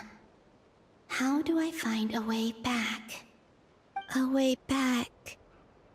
to where? Do I go back to Moonprayer Night? Or to the future that followed? And if I return in my current state, what will become of me then? Dotori's actions that day proved that he'd been planning that for a long time. He had already seized the power of 2 Moon Marrows before capturing me. Even if I managed to get back, how can I fight against him when he wields the Tri-Lune Authority? I can't. If I go back like this, I'll be playing right into his hands. I have to find some way of rivaling the power he has usurped. Wait. Time flowing backwards. The Tri-Lune Authority. Does that mean... I think I know what the final destination of this lunar reflection might be. I know what I must do. Speaking of homes, we must already be close to where the Frost Moon Scions live. The vibe here feels different, just like the scenery. But how do I communicate my plan to my friends? Should I write it down here? No, someone else will see it. I need something with a close connection to me. Something I can use as a medium to tell them what's happened to me in here.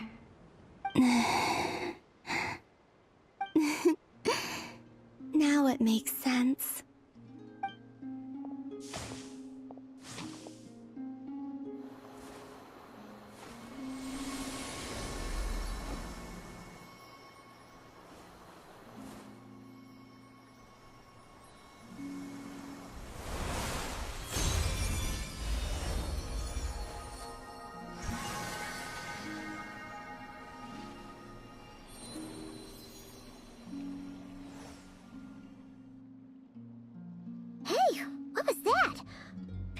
Some sort of breeze blew by, and then the petals suddenly turned into...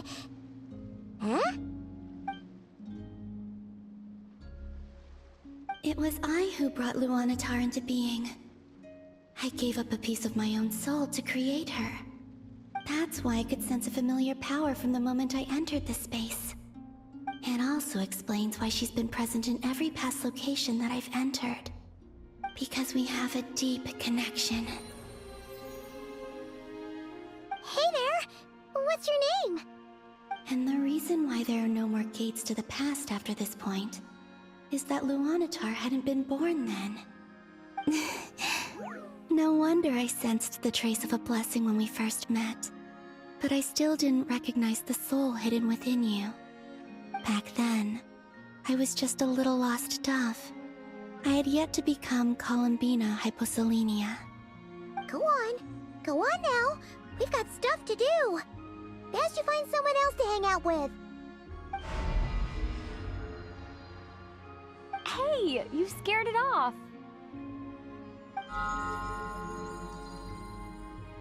I'll be counting on you. Remember to stay by the traveler's side, guide her, and help her in my stead. Oh, and bring her to the garden where the moon prayer blossoms grow. There's a little lost dove there who will need her help.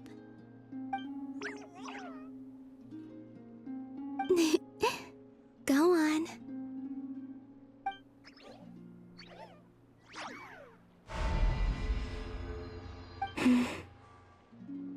You too.